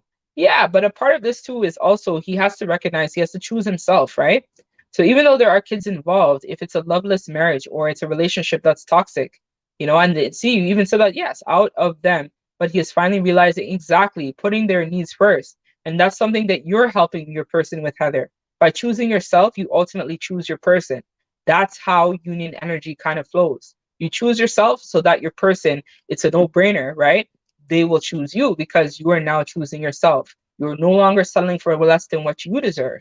You're working on your aspirations. Sometimes your time goes by so quickly that you don't even realize anymore that, hey, my person is not around, or hey, my person is, with the karmic. You don't care about that anymore because you're completely surrendering to your path. You're completely surrendering to your process, and you have total trust and believe in yourself. All right, guys. So are there any more questions? And then we're going to do some reading questions. Like, we're going to do some live mini reads because I know this subject was heavy, but it was something I was called to share. All right. So let's see. So Gis, does Ascension partner dream of each other and have telepathy? Yes, it's the same exact feeling. And that's why people often get confused for a twin flame with an Ascension partner, because you still experience the same type of experience, the telepathy, the dreams, the signs, the synchronicities. But a true twin flame connection is something that's different, right? So both of them can trigger a profound awakening, right? This is why they're Ascension. They're helping you to ascend, right? Because it's kind of like a fill-in for your person. So let's say everyone has a twin, right? And if, let's say, for example, your twin can't be available for you in this moment, they bring in the Ascension partner to kind of be a fill-in for your twin. So it's the same triggering, the same lessons, the same dreams, the same signs and synchronicities. Especially if it is a high level ascension partner, you guys will still experience a lot of the same paranormal experiences as well too. I will also add. So how many ascension partners can you have? Well, it all really depends, right? It all depends on your book of life and what you have decided in this lifetime. So for some people, for example, they have kind of decided that in this lifetime they would only work on their karma, and so this is where you could have multiple ascension partners, because what it is the energy is karmic, right? So it's karmic in nature, so that you're able to learn profound lessons, right? Our twin is also a karmic to us too, right? That's something people may not understand or also acknowledge. Your twin is also karmic to you too, right? You guys are here teaching each other lessons, you're the same triggering, the past life stuff. The ascension partner is also past life related as well. It's just that your souls have agreed to come together at this point in time to help each other heal and transcend.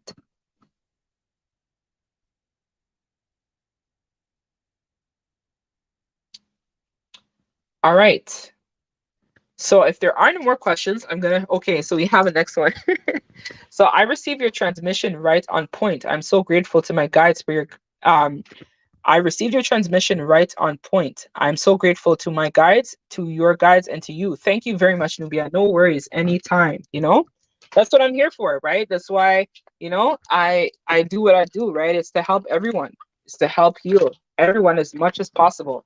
It's no coincidence that you guys are going to be watching this or on this live tonight. It's because you are meant to hear this material so that you're able to help yourself in your situation, right? So any questions, right, that you're meant to experience or hear is also going to help you as well.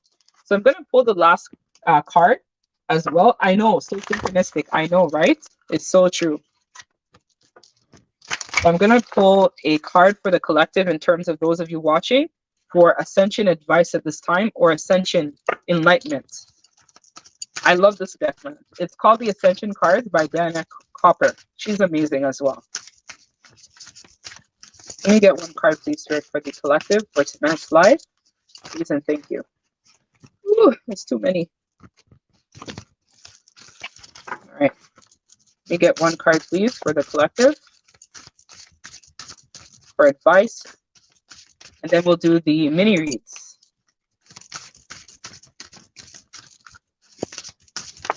All right, this is a card. We have Mother Mary's Aquamarine Mantle.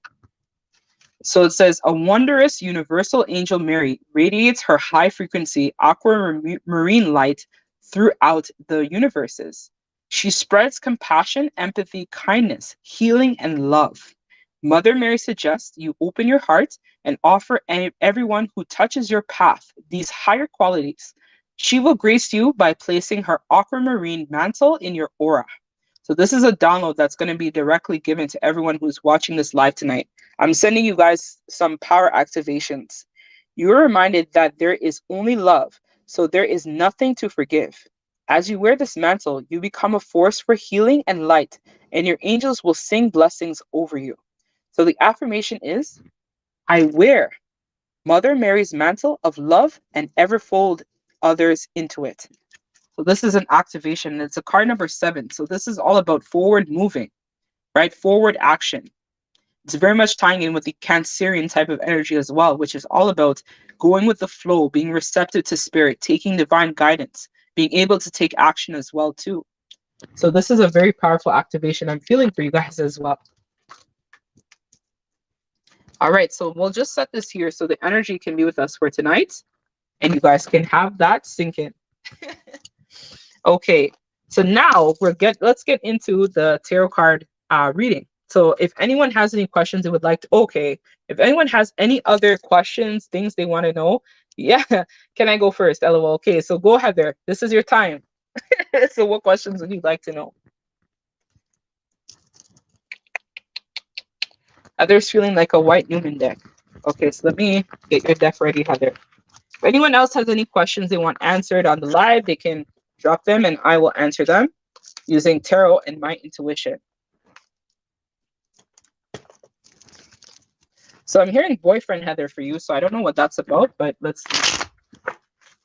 But ask your question. I'm just going to shuffle your deck, Heather.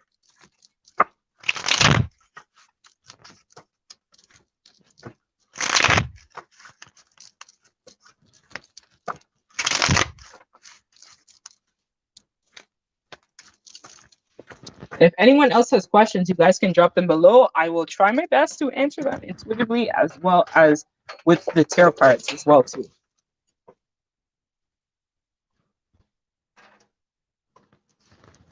So whenever you guys are ready, I'll take your questions and answer them. All right. So my person's feelings for me, LOL. Okay, Heather. So let's see your person's feelings. So let's channel in Heather, please. Spirit, Heather Taylor. Let's see. So we have the Tower reverse. We have the Four of Wands reverse. We have the Eight of Cups reverse.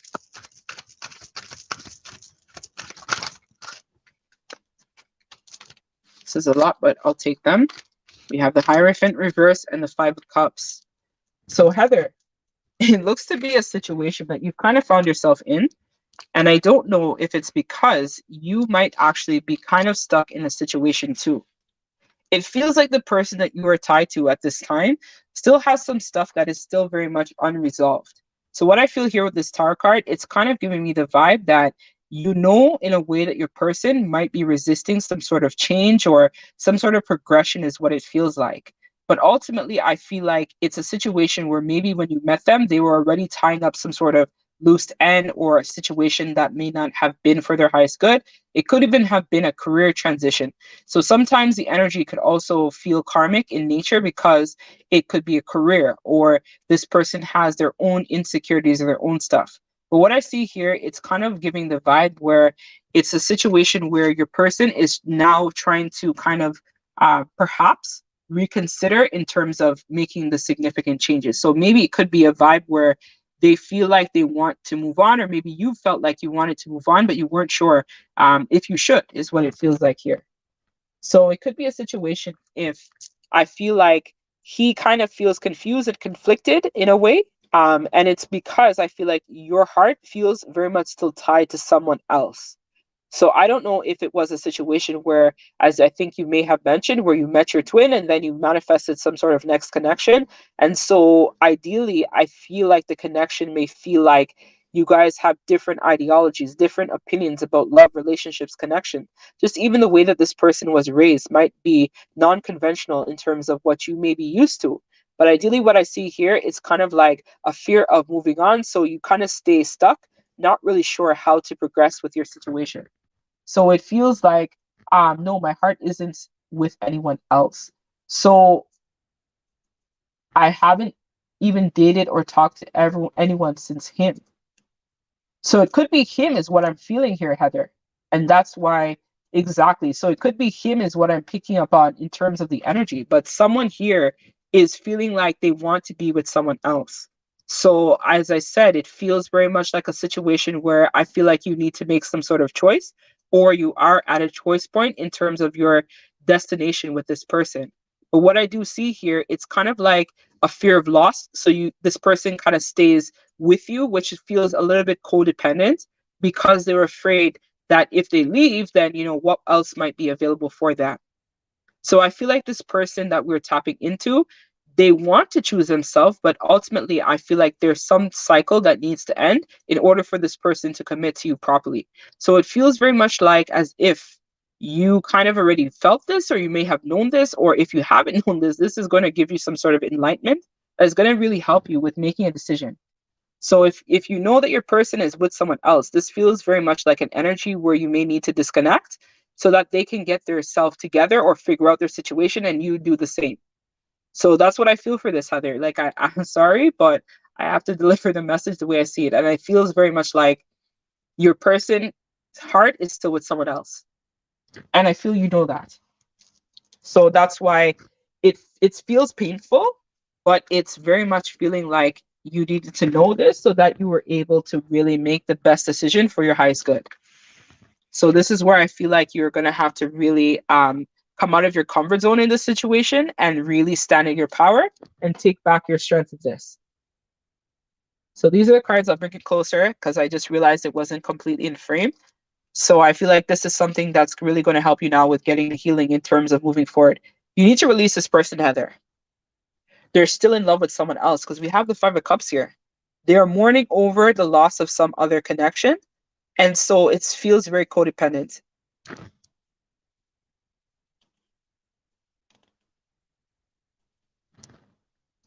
So I know you wanted to know how they feel, but it's kind of like their feelings are towards someone else. This person is not completely being authentic with you because they can't. They're tied up with someone else. Energetically, they're tied up with someone else.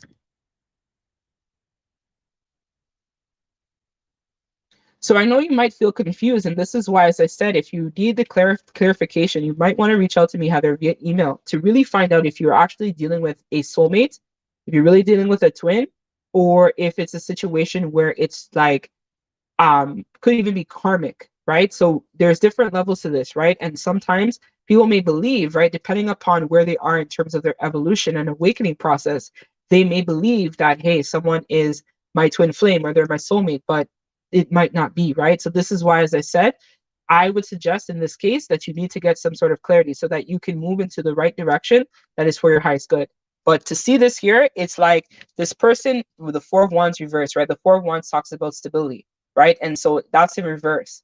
So this is telling me already, right, that this person is already in some sort of situation where they might not necessarily have support, or they're going through a very much like this connection feels almost like it's a stopover. You're just helping this person while they overcome whatever it is they're going through. You need to get clarity. You really need to know if this is really your twin or if this is a fake twin, right? Because even though you're feeling the vibe and you're feeling that, right, it could just be a situation where you and this person are just not like it's not for you, right? But because of your own wounding, it's hard to release it. Right. So that's where, as I said, I know I don't want to go too hard in this, right, Heather, because this is alive and people are going to watch this. And I don't really want to like put your business on blast, but it's not like it could just be an ascension partner, right, that you've now linked to, thinking that it's a soulmate, thinking it's your twin when it's might not be, right? I don't know. I have to look at you energetically to know. So I can send you my email, Heather, and we can communicate offline and take it from there.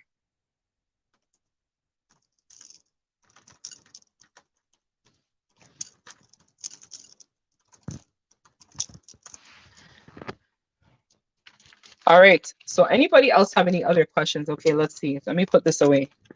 Let me sage the space. That was kind of heavy. But let me actually finish, Heather, with you and give you some last piece of advice, actually, because I feel like that was heavy and, I really don't want to, make anyone feel sad. That's not what I'm here for. But I have to, like, I'm one of those readers where I just read as I see it, right? But there's a lot going on with that person.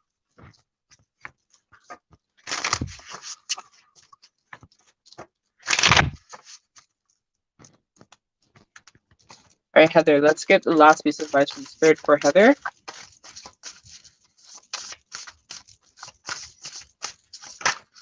Heather, you were actually, now I think about it, you were one of the winners I had for this month, Heather. You're sleeping on yourself.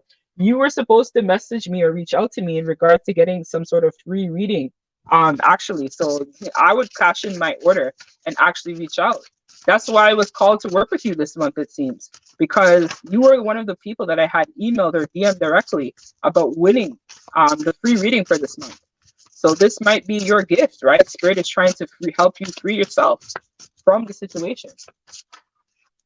Okay, so we have two cards here for Heather. So we have Healing Planet, the power to give and receive. So this is a card that speaks to generosity, as well as your heart being really pure, Heather, and you wanting to help uplift other people as well. So Spirit is saying that it's a time to give and receive. So there's something about needing to find balance is what I'm feeling from this card. You also have your angelic assistance, divine support, and loving support. So this is giving the energy of you, Heather, knowing that your angelic team is working in collaboration with you and they're helping you at this time. As you go through this energy of not knowing and not sure and, a lot happening for you, just know that your team is here guiding you and supporting you. As you're going through this time, it feels like a time of transition as well for you.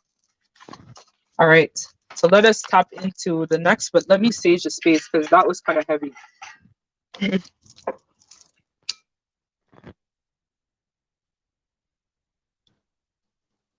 Yeah, so Heather, just reach out to me via email because you were the winner actually for my channel this month for one of the people to get a free reading. So you might want to use that towards finding out if these people that you're attached to are actually a counterpart or if it's a false twin, because you don't want to waste your time in a situation that is not for your highest good. So let me see. All right, let me go back up in the chats. All right, so we have here, what question can I ask? Yes, okay, so yes, you can ask any question really. It could be in regards to your path, your situation, whatever you feel called to ask, you can ask as well. So we have Heather again. I don't know, he likes me, I'm just hearing it. Yeah, okay, so if exactly, as I said, I don't believe that this person, Heather, does not like you. It's not about not liking you. It's the fact that, you know, we could like people, but it depends if we're meant to kind of be with that person or not, right? So that's why I was talking about that, but we already spoke, so I'm not gonna beat that over the head. Okay, so Kisain, thanks for joining. Long time no talk. So what do I need to know right now? So let's see some guidance for you. All right. So let me pull some cards for Kisain, and I thank you all for joining and coming to this live. Okay, so let me pull some. So this is from my mediumship deck.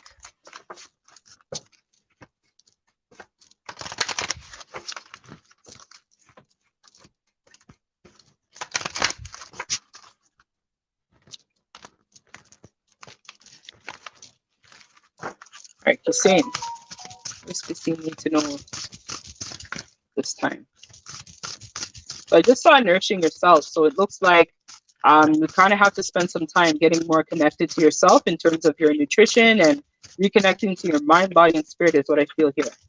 Let's see. We also have here linking with spirit. So there's a need here to develop your gifts spiritually as well. So it feels very much as if like it feels like I'm hearing that there may be some guides that are waiting to come online for you at this time that are going to be providing you with guidance and support in terms of figuring out your mission work or what you've been sent here to do is what I feel here for you, Kisain. I also see here clairvoyance, right? So that's about kind of what I was talking about in the live discussion, right? So developing that intuition and developing your third eye more in depth. So these are things like looking past the veil of illusion, right? Seeing beyond the what we believe or perceive things to be. This is about seeing things through a different set of eyes, right? Having that vision that expands, right? So looking beyond your current consciousness is what I feel here. So it could be a situation where I feel like you need to kind of network with other people that are more evolved to be able to assist you at this time is what I'm feeling as well for you, Kisain.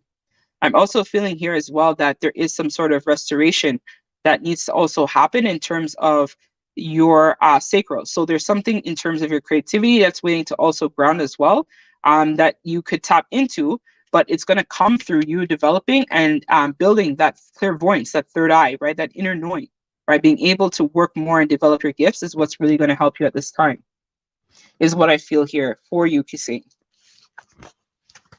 All right. So let's see who else has a question.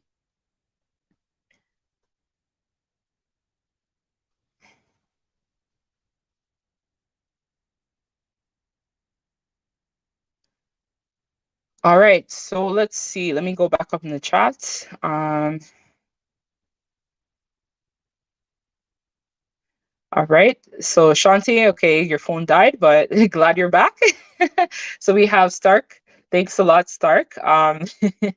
You are a saint in the best. Oh no, I wouldn't say I'm the best reader, but I just, I just try to own my intuition. That's my secret.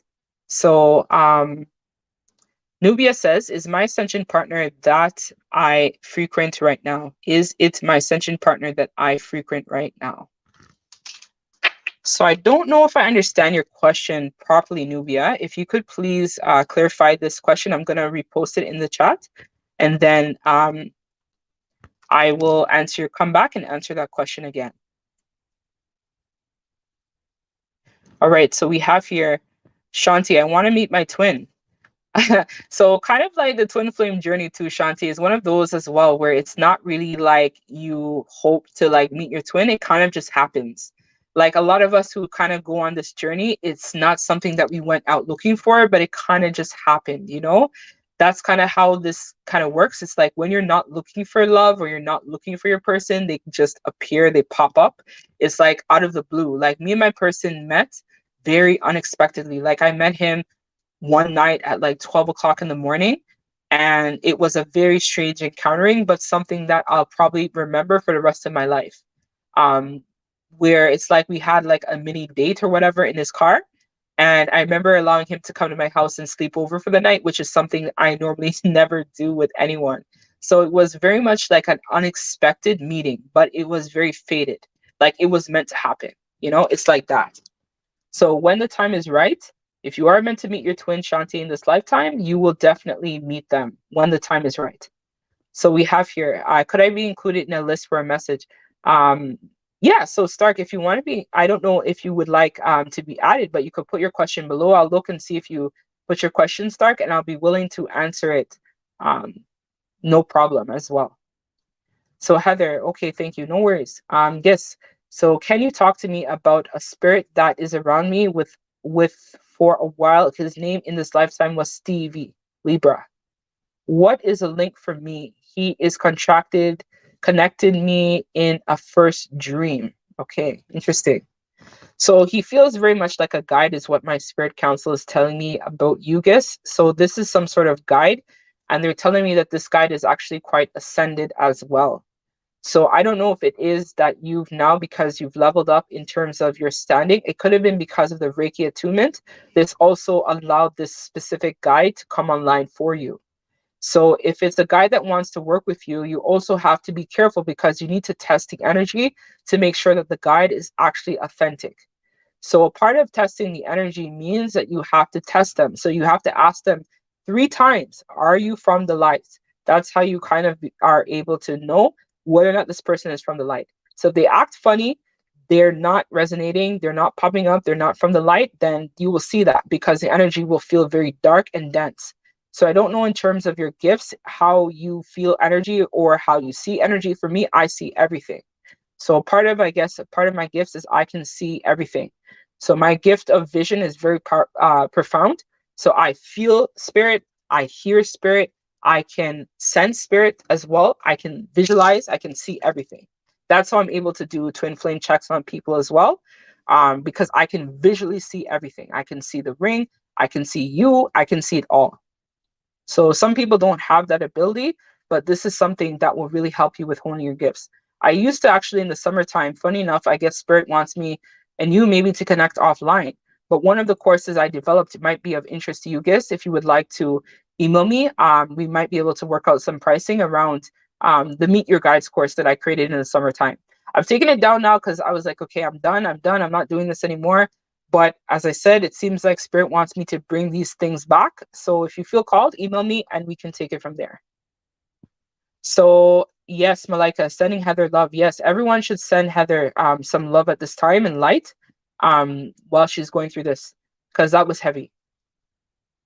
So have I met my twin flame? So Shanti wants to know. So Spirit is telling me no, but I don't know. Let's see. Let's see why you may believe that you might have met your twin. Let's see what Spirit wants to talk to us about.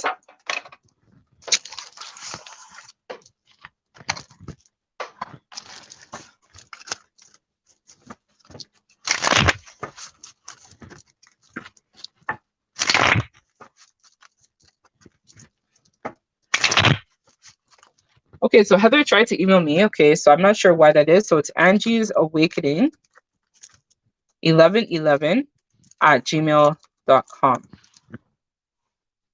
All right, so Shanti, please, Spirit, can you give me the messages for Shanti that surrounds her in terms of her ascension at this time? Please and thank you.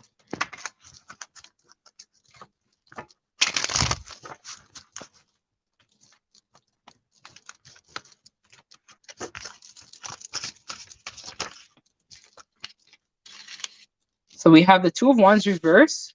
We have the Queen of Pentacles reverse as well.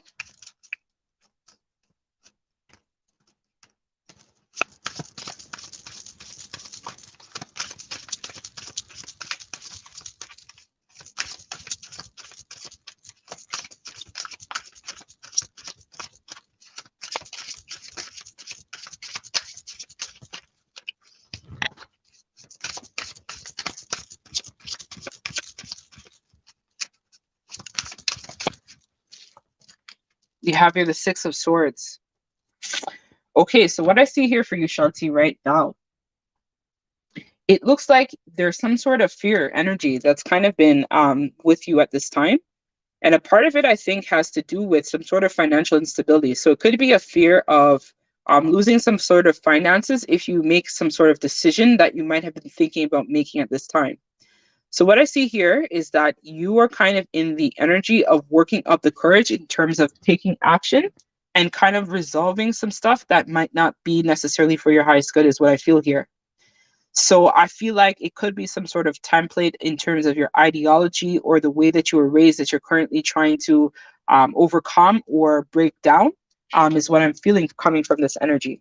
So I feel like you're moving in the right direction. So things are kind of start to look up for you. I feel like it's just going to take time. And yes, we have the Hierophant here. So exactly what I was picking up on, right? With that traditional beliefs or ideologies that I was feeling intuitively. So this is where I feel like you're going to have an opportunity, it feels like, to kind of overcome that. But you're going to get some sort of support is what I see here. Let's see who the helper person might be that might support you.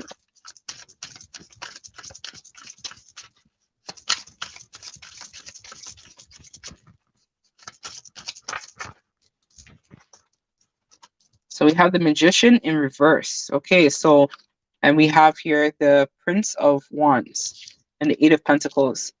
So for me, it feels very much like the energy of some sort of deceptive person I feel might come and try to contact you. So it could be a situation where you might be tested by the universe first in terms of wanting to take some sort of leap of faith or try something new is what I feel, Shanti, for you. So it could be like a test where you might meet someone who might not necessarily be aligned with your soul purpose or your mission work or what you've been sent here to do. And so you will have to make a decision whether or not you want to stay with this person or kind of make a decision to leave that behind. So I feel like it's going to be kind of a situation where you're going to be spending a lot of time overthinking this as it progresses over the next few weeks, I feel. And so you're going to have to kind of make a choice or decision in terms of overcoming this situation you may find yourself in. But I see you working really hard on trying to build a connection with the person, but I don't necessarily feel like they're going to be the one, but they're going to help to teach you some lessons in terms of trusting and honing your intuition more is what I'm hearing from Spirit. So be on the lookout. I feel like someone may pop up for you, Shanti, in the month of March, I'm hearing. It could even be a situation where you might meet this person in May. So like going into the second half of the year, I feel like you will have an opportunity to meet someone, but it all depends on what you want to do. I hope that provided you with some clarity. All right, so let's see who else. So I just want the good news from my spirit team, Angie, okay? All right, so Malika, good news coming in. Let's see what may be coming in for you. I'm going to use the Amira deck, actually, to see what might be coming in for you. So Malika, let's see.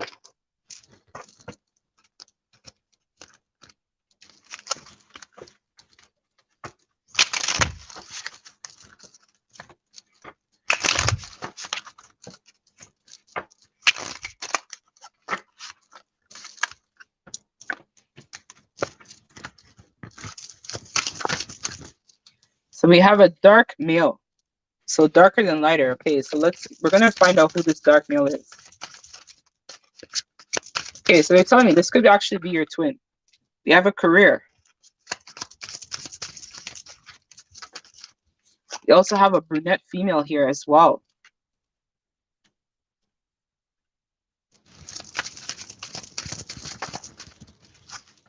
We have short term. Yeah, so what I feel here is that once you progress, Malika, it feels like in terms of your spirituality or your spiritual development, Spirit feels like they're going to be bringing you some sort of ascension partner is what I'm picking up on here. So it could be someone that you might meet that may have a similar career to you, or it might be a situation where you might meet this person after you kind of ground some sort of project that needs to come to fruition. So it feels very much like the energy where you're about to kind of meet somebody new, but it feels kind of like the energy where you kind of need to work on your creativity, and that's when you're going to be able to kind of ground in this type of fresh energy. But let me clarify it and see who this dark male is.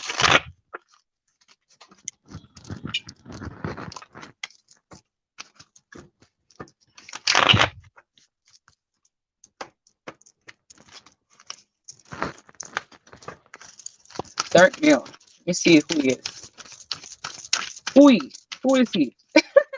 Let's see who he is. Let's see this male. Yeah, okay. So we have here High Priestess reverse. We have here the Seven of Cups. We have the Four of Wands, and we have the Six of Wands. So what it feels like, it's like it could be a situation where you're not currently listening to your intuition. So your intuition could be actually nudging you to take another direction or to do something new, I feel. And it's related to some sort of creative project in the field of your profession.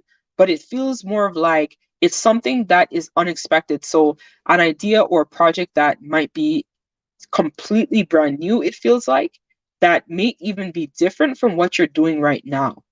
So it feels very much like as if you've been getting nudges, guidance from the universe for a while now, but you haven't been listening to it completely, Malika, for a while. So it feels like there's a lot of different directions that they've been nudging you that you need to take, or, you know, things that you need to be focusing on this time.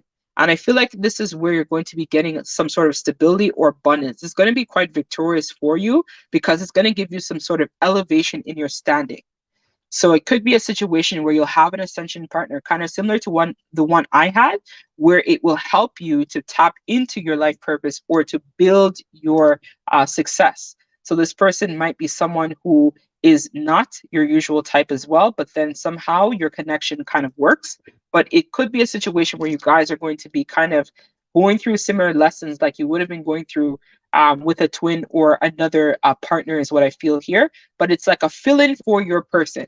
While your person is out learning lessons, this person is going to be coming in order to trigger you to heal. So what it feels like, it's going to be something that's quite short term as well. So it's not meant to last. So this person that's coming in, I feel for you, Malika, is not a situation where it's going to last, but it is going to be a situation where you might feel the same type of, you know, instinctual pull towards the person. You know, you might feel really connected to them and stuff like that. But it's to help you manifest and build some sort of mission work or life purpose, is what I'm being told for you, is what I feel. So I hope that brings you some clarity. So let's see. Hopefully that gives you some clarity and enlightenment, but you got to get onto your soul path. It feels like there's a lot of things that need to be kind of hashed out right now, but you've kind of been resisting. So you got to break free from that energy of resistance and step into the energy of going with the flow and accepting what is. All right. So let us see. So Kisei, no worries, no problem. So I tried to email you. Oh, okay. So hopefully, sorry, I'm in French. Okay, no problem. That's okay. Just whatever you need to do, Nubia, to rewrite your question, no problem. Take your time. Okay, so let's see. So those of you here, I ask you guys to possibly like the video too, because this is going to help with the algorithm so people can actually get access to this content, because it's going to really help other people as well who are going through a similar situation, if not the exact same thing, that these messages will also help. So my goal work or my mission work is to help reach as much of the collective as possible by helping them. So Shanti, okay, thank you. No problem, Shanti. So Giz says, he said divine partner, and that was why my question earlier. Okay, no worries. So can you please have a message from my twin transition? Okay, so this is a heavy one. So I'm going to call in your twin, Stark. Let me see which deck. Feels like this one. So I'm sorry about the loss of your twin, Stark. That is deep. I know me, my person, sometimes, you know, it's hard for us to see eye to eye, but I could not imagine, you know, everyone send Stark some light, because that is, you know, I'm going to send you some Reiki for that. That is very like very, you know, sad. So sorry for your loss. But I know that your twin is still here guiding you on, you know, in the time that you guys are not physically together anymore in the 3D. They're still with you. and guiding you on your path. Let's see. We have here, sometimes I miss you so much it physically hurts. I feel you gone and it hurts, but you're never really gone, are you? So I feel like your twin probably is someone who has that sense of humor, where it's kind of like one of those things where even though you know that your person is physically not here, but they're saying that they also too feel your pain, that they are not here with us anymore physically in the 3D. So your twin is saying that they feel your pain and they're acknowledging that even though you guys are no longer together, they want you to remain optimistic and to still work through the pain that you may feel from the loss of your person. So your person also wants you to do some work in terms of balancing the energy between you guys. So even though you guys are no longer physically together in the 3D, your twin is saying that they want you to connect in the 5D as well. So it could be a situation where you could tap into them in the 5D, and that's also going to help you as well, Stark. So this is about also connecting in, still, you know, channeling with your person, still working in collaboration with them, even though physically in the 3D you guys aren't together. In the 5D, you guys can still connect and balance your energy chakras together as well. So I don't know if you're able to do that, but this is something that's also going to really help you as well. So yeah, he's hilarious. Yes, he seems like he has a good sense of humor. He's funny. But I feel here as well that he wants you to tap more in terms of developing your gifts spiritually.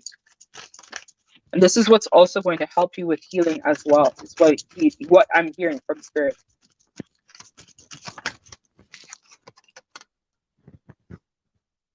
So your person is saying, Stark, that they want to let you go too, because I feel like even though you guys, as I said, are not together, they still feel you strongly. And so I don't know if it's been a while since you've last connected with your person energetically in the 5D, but they're saying that they would like for you guys to meet up more and connect in that space as well too.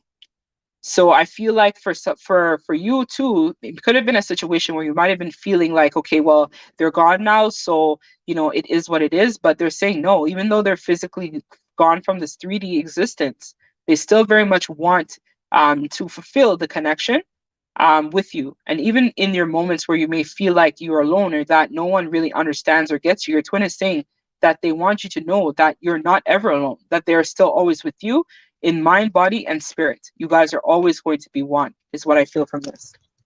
So I hope that kind of gives you some help and some clarity. No problem. All right. So let's see who else. Let me go back up. Yeah, so it could be some situation too as well. What I was feeling, Stark, it could be like grief and loss, but I try not to go too hard or too in on these readings because, you know, it's like live and everyone can access this, everyone can watch it after.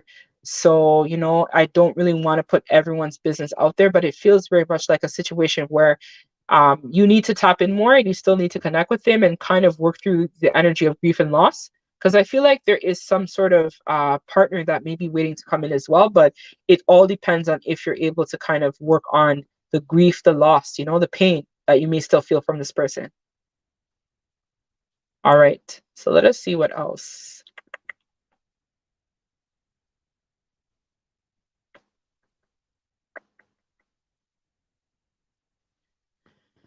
Okay, so Shanti says, I know I haven't met my twin flame because I've never had a connection that felt right or amazing, like most people describe. Exactly. So that's one of the things about the dynamic. You feel that connection instantly to your person, and you know that there's something different. It's very otherworldly. It's something that you've never experienced before. And you, once you meet your twin, will never be the same again. You will change completely forever. You know, that's just kind of how this vibe kind of works and stuff when you meet your person. So, you know, I would say my advice to anyone who may not have met their twin is to also kind of not really go out looking for it. If you are meant to meet your person in this lifetime, the idea here should mainly be just going with the flow and releasing that expectation or thinking, you know, I'm going to meet my person and just, you know, do you basically, you know, do you. And if you are meant to meet your person, they will come through. And if not, then you just kind of like, leave that alone, because it's not everyone who gets to meet their twin in a specific lifetime. Like, it's a very rare thing. People don't realize how rare it is to actually meet your twin, because usually one of the twins, when one they both usually do not reincarnate in the same lifetime. And the reason for that is you guys usually come together when there's a big mission or something that's quite critical that needs to be fulfilled. And so because of that, your twin and you work in collaboration together. So one person's um, higher self. So for example, if my twin, let's say, was, not reincarnated in this lifetime, his higher self would be guiding me throughout my life and helping to um, build our plans in terms of what we need to uphold for our bloodline and the connection. But because the both of us have been reincarnated in this lifetime, this is where it comes with a big mission work, a big life purpose. Like, to have a twin is really a blessing, but it also comes with a big responsibility as well. So it's kind of like, for me, I know that I am the appointed person for my bloodline that is meant to help raise the consciousness of my family, right? And for everyone else that I encounter or have met along the way and whatnot as well. So being a twin, it comes with big responsibility, and that's something I think people kind of sometimes forget, but we have a big purpose why you and your twin are together, right? Because think about it. Me by myself, I am, I'm someone that has big gifts, but imagine me and my person together, right? That's like an alpha omega, right? If we decide to have children in this lifetime, even, that's a huge thing, because these children are going to be super advanced in terms of even me and my person together, right? Because now me and my person being a twin, have a child together, that's crazy. Like, they're going to be off the chain in terms of their spirituality, their development, and whatnot. So let's see. Let's read the other questions. So Nubia says, my actual person is my ascension partner or else. Because he's 15 years less than me, or 10 years, sorry, my apologies, less than me. That kind of freezes me up. But since we kind of date, it had so many amazing synchronicities, big shooting stars. Yes. So sometimes it happens as well, which I was capturing too as well at the beginning of the live. Sometimes we meet our person and it comes with a situation where you still experience the same signs and synchronicities as your twin flame. And so this is why the energy can sometimes be confused, where people think that they've met your twin. So when you meet your twin, think of big life transformation. You'll know, because you will not be the same person that you were when you met your person, if that makes sense. And it comes with very rapid ascension as well. So when I met my person, which was, now we're going on 3 years since I originally met my twin, my life has changed. Everyone who knew me prior to where I am right now, they would tell you that I'm a completely different person. So sometimes as well, the ascension partner can trigger an awakening. But the idea, I feel, with the ascension partner is also to help with your ascension. So it could even you be grounding some sort of mission work or project work or whatnot as well, can come with the ascension partner. So sometimes, as I said, your ascension partner can also be a fill-in for your twin, because it could be a situation where he has not, or they have not incarnated in this lifetime. And so spirit kind of sends you that person to still give you that awakening to help you heal and transmute karma, so that in the next go around, in the next lifetime, or whenever you decide to come back, it's less karma for you as well as your person as well and your bloodline. So let's see. If possible, could you email me? I don't know why I'm not getting your email. Okay, Heather, if you want to email me, no worries. I will take your email and I will email you and say email, and then you could just email me and whatnot. So Shanti says, oh, hell no, I don't want no magician reverse. Okay, thank you for letting me know. Yeah, but Shanti, it's one of those situations I said where it's sometimes you kind of meet people when you're going through things, and it helps you to kind of like evolve as a person, right? So you kind of have to just take the lesson or take the situation for what it is. But it kind of is a mirror to you in terms of where you are too, in terms of your own evolution. So if it is that you have healing work to do, if it is that you need to, level up and work on things and whatnot, then this is where that person is coming forward to mirror to you the parts of yourself that you need to still heal and work on as well, right? Because people are only reflection. As I said earlier, in terms of, how to work on becoming enlightened, a part of that is also recognition of where you currently are and forgiving yourself and accepting what is. So a part of that is acknowledging and knowing that, it is what it is, but I am here. So this is where I need to kind of work on myself and become a better version of myself. Right. So your vibe attracts your tribe. Right. So this is where, as I said, you can't expect, if you manifest, let's say, a twin or a soulmate or whatever, that everything is going to be perfect, right? Because as a person, you are at a different stage of your evolution. And as you evolve, you heal, you transcend, you become better, you level up in terms of your spirituality, you develop yourself, and you move into a better version of self, right? So that's what they mirror to you. All right, so let's see. So we have here Nubia Mir, thank you for your generosity. Are you a Cancer? Yes, I am a Cancer sun and moon, as well as a Sagittarius ascendant. So that's where I guess my no nonsense type of personality comes in, or my very straightforwardness. Because Sagis are usually very straightforward, but I am a sun and a moon in Cancer. That's what my chart is, and ascendant in Sagittarius. So if you didn't know I was a Cancer, you'd think I was a Saggy. So Shanti says, I truly appreciate it. No problem, anytime. Could I reach you on Instagram? Yeah, if you want, you could message me on IG as well. Direct message me. There's no problem with that as well too. So my IG is also Angie's Awakening. Let me put it in the chat. That's my IG. So Malika says it's a creative project from years ago that I need to complete. Thank you. Exactly. So maybe they've been nudging you for a while, and so you knew, Malika, that this was something that you needed to work on. So they've been pointing you in the direction of taking on that project so that you're able to ground some sort of new beginning for you. So Stark says, it's okay. Thank you. No worries. And yes, he's hilarious. Yes. Thank you. It's been a while because he's telling me he isn't coming back. Yeah. So you have to just kind of be in the energy of going with the flow, Stark, and really just trying to, take it day by day where the situation is and really focus on using that energy, right? So this is where, as I talked about, being a light worker means that we take the energy that might seem very negative and dense and turning that into a very positive outcome for yourself. So Heather says, I just emailed you finally. Let me, LOL, hope to hear from you. Okay, so have a look at that probably either Sunday or maybe Monday, because I'm a little bit behind on reading my emails. So I'll get back to you, Heather, later on. And then I can do more of like a in-depth type of thing, or we'll kind of take it from there. So answers in order to fully move on. Yeah, so this might help you with getting some sort of closure, I feel, Heather, and helping you kind of make a decision for yourself.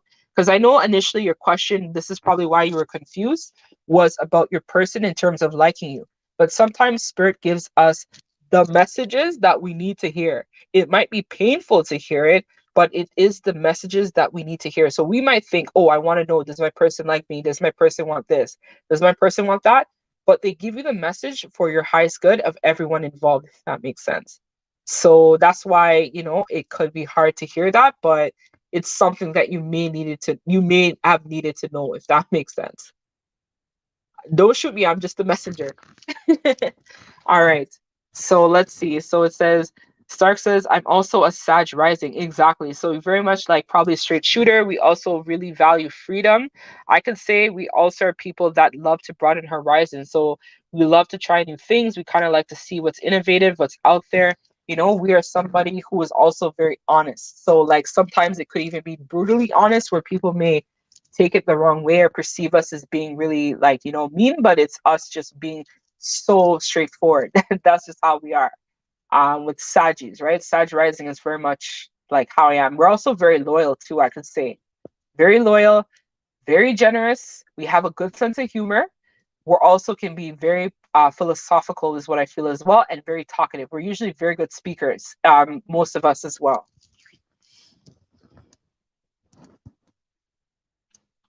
Yeah, so I'm going to end up actually, so if there are no more questions, that's actually something I'm going to do now, because I really want to, I guess we're going to close this reading out so that you guys can go on your night, because it's been 2 hours, which is like the longest live I've ever done in history. Some of you guys may actually want to go back and listen to it again and hear if there are other messages for you that you might have missed if you came in and watched this at a later time. So let us pull some cards in terms of the advice. So I feel that everyone who is on this live is on some sort of ascension path, which is why it's no coincidence you have watched this. Oh, it's our moment. Like some of my decks just fell behind, but I'll pick that up after the live. So most of us are on some sort of spiritual awakening, ascension path, life mission, life work. We're being called to action right now. So let us get the last piece. And then we are going to close out this live. There are no more questions. And for those of you who are watching, you guys can also email me if you have any other questions or need clarity about something too. All right, so let me get the last piece of advice from spirits for the viewers of this live collective.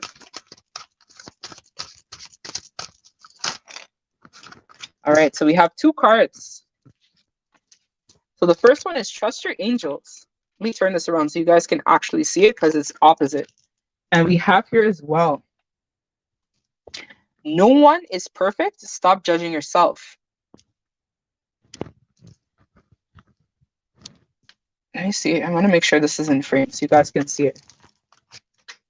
All right. So let us read card number 36.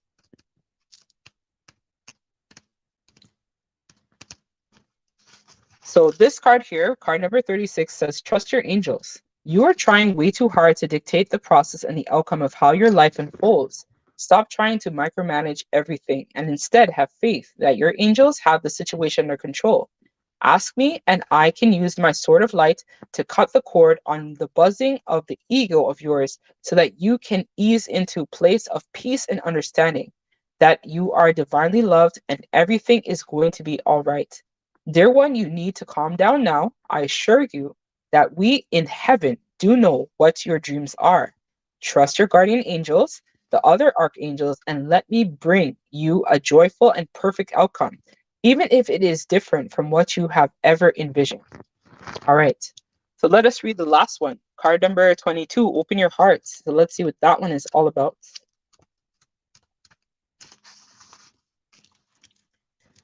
When you are in place of judgment about yourself or others, you create conflict that brings unrest and unhappiness and unforgiveness.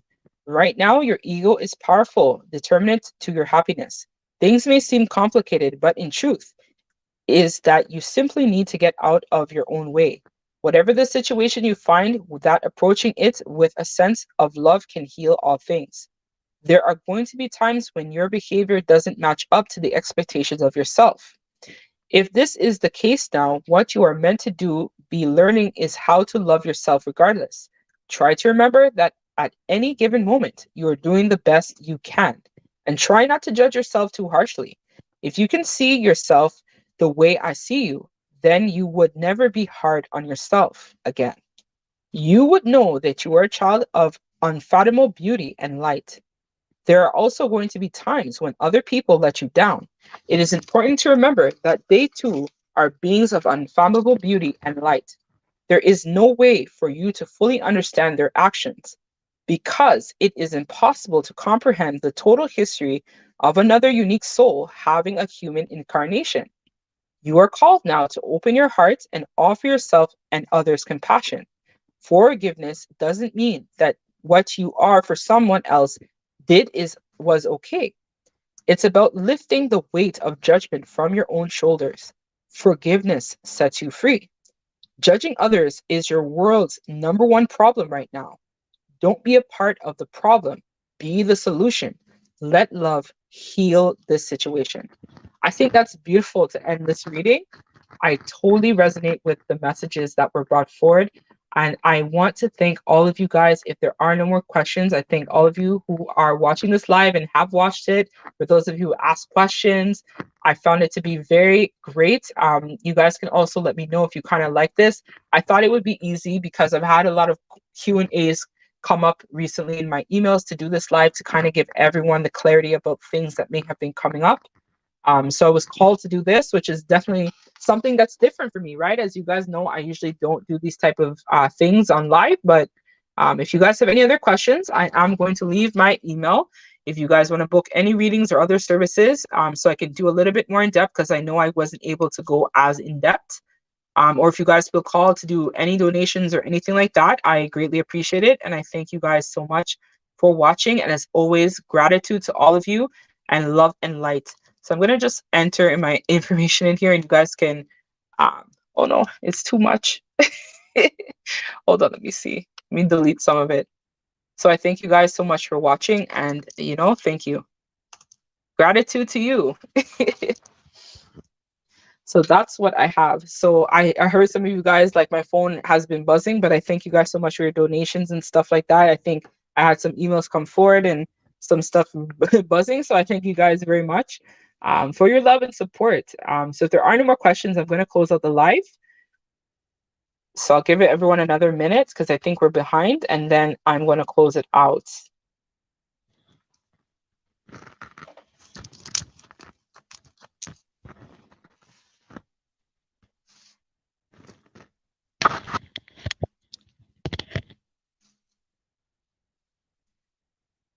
All right, so thank you guys for watching. I hope you guys have a wonderful and blessed light, and I am sending all of you guys Reiki energy right now, and I'm hoping that this can uplift you and help you on your journey as you discover parts of yourself. Thank you very much for watching, and have a wonderful night.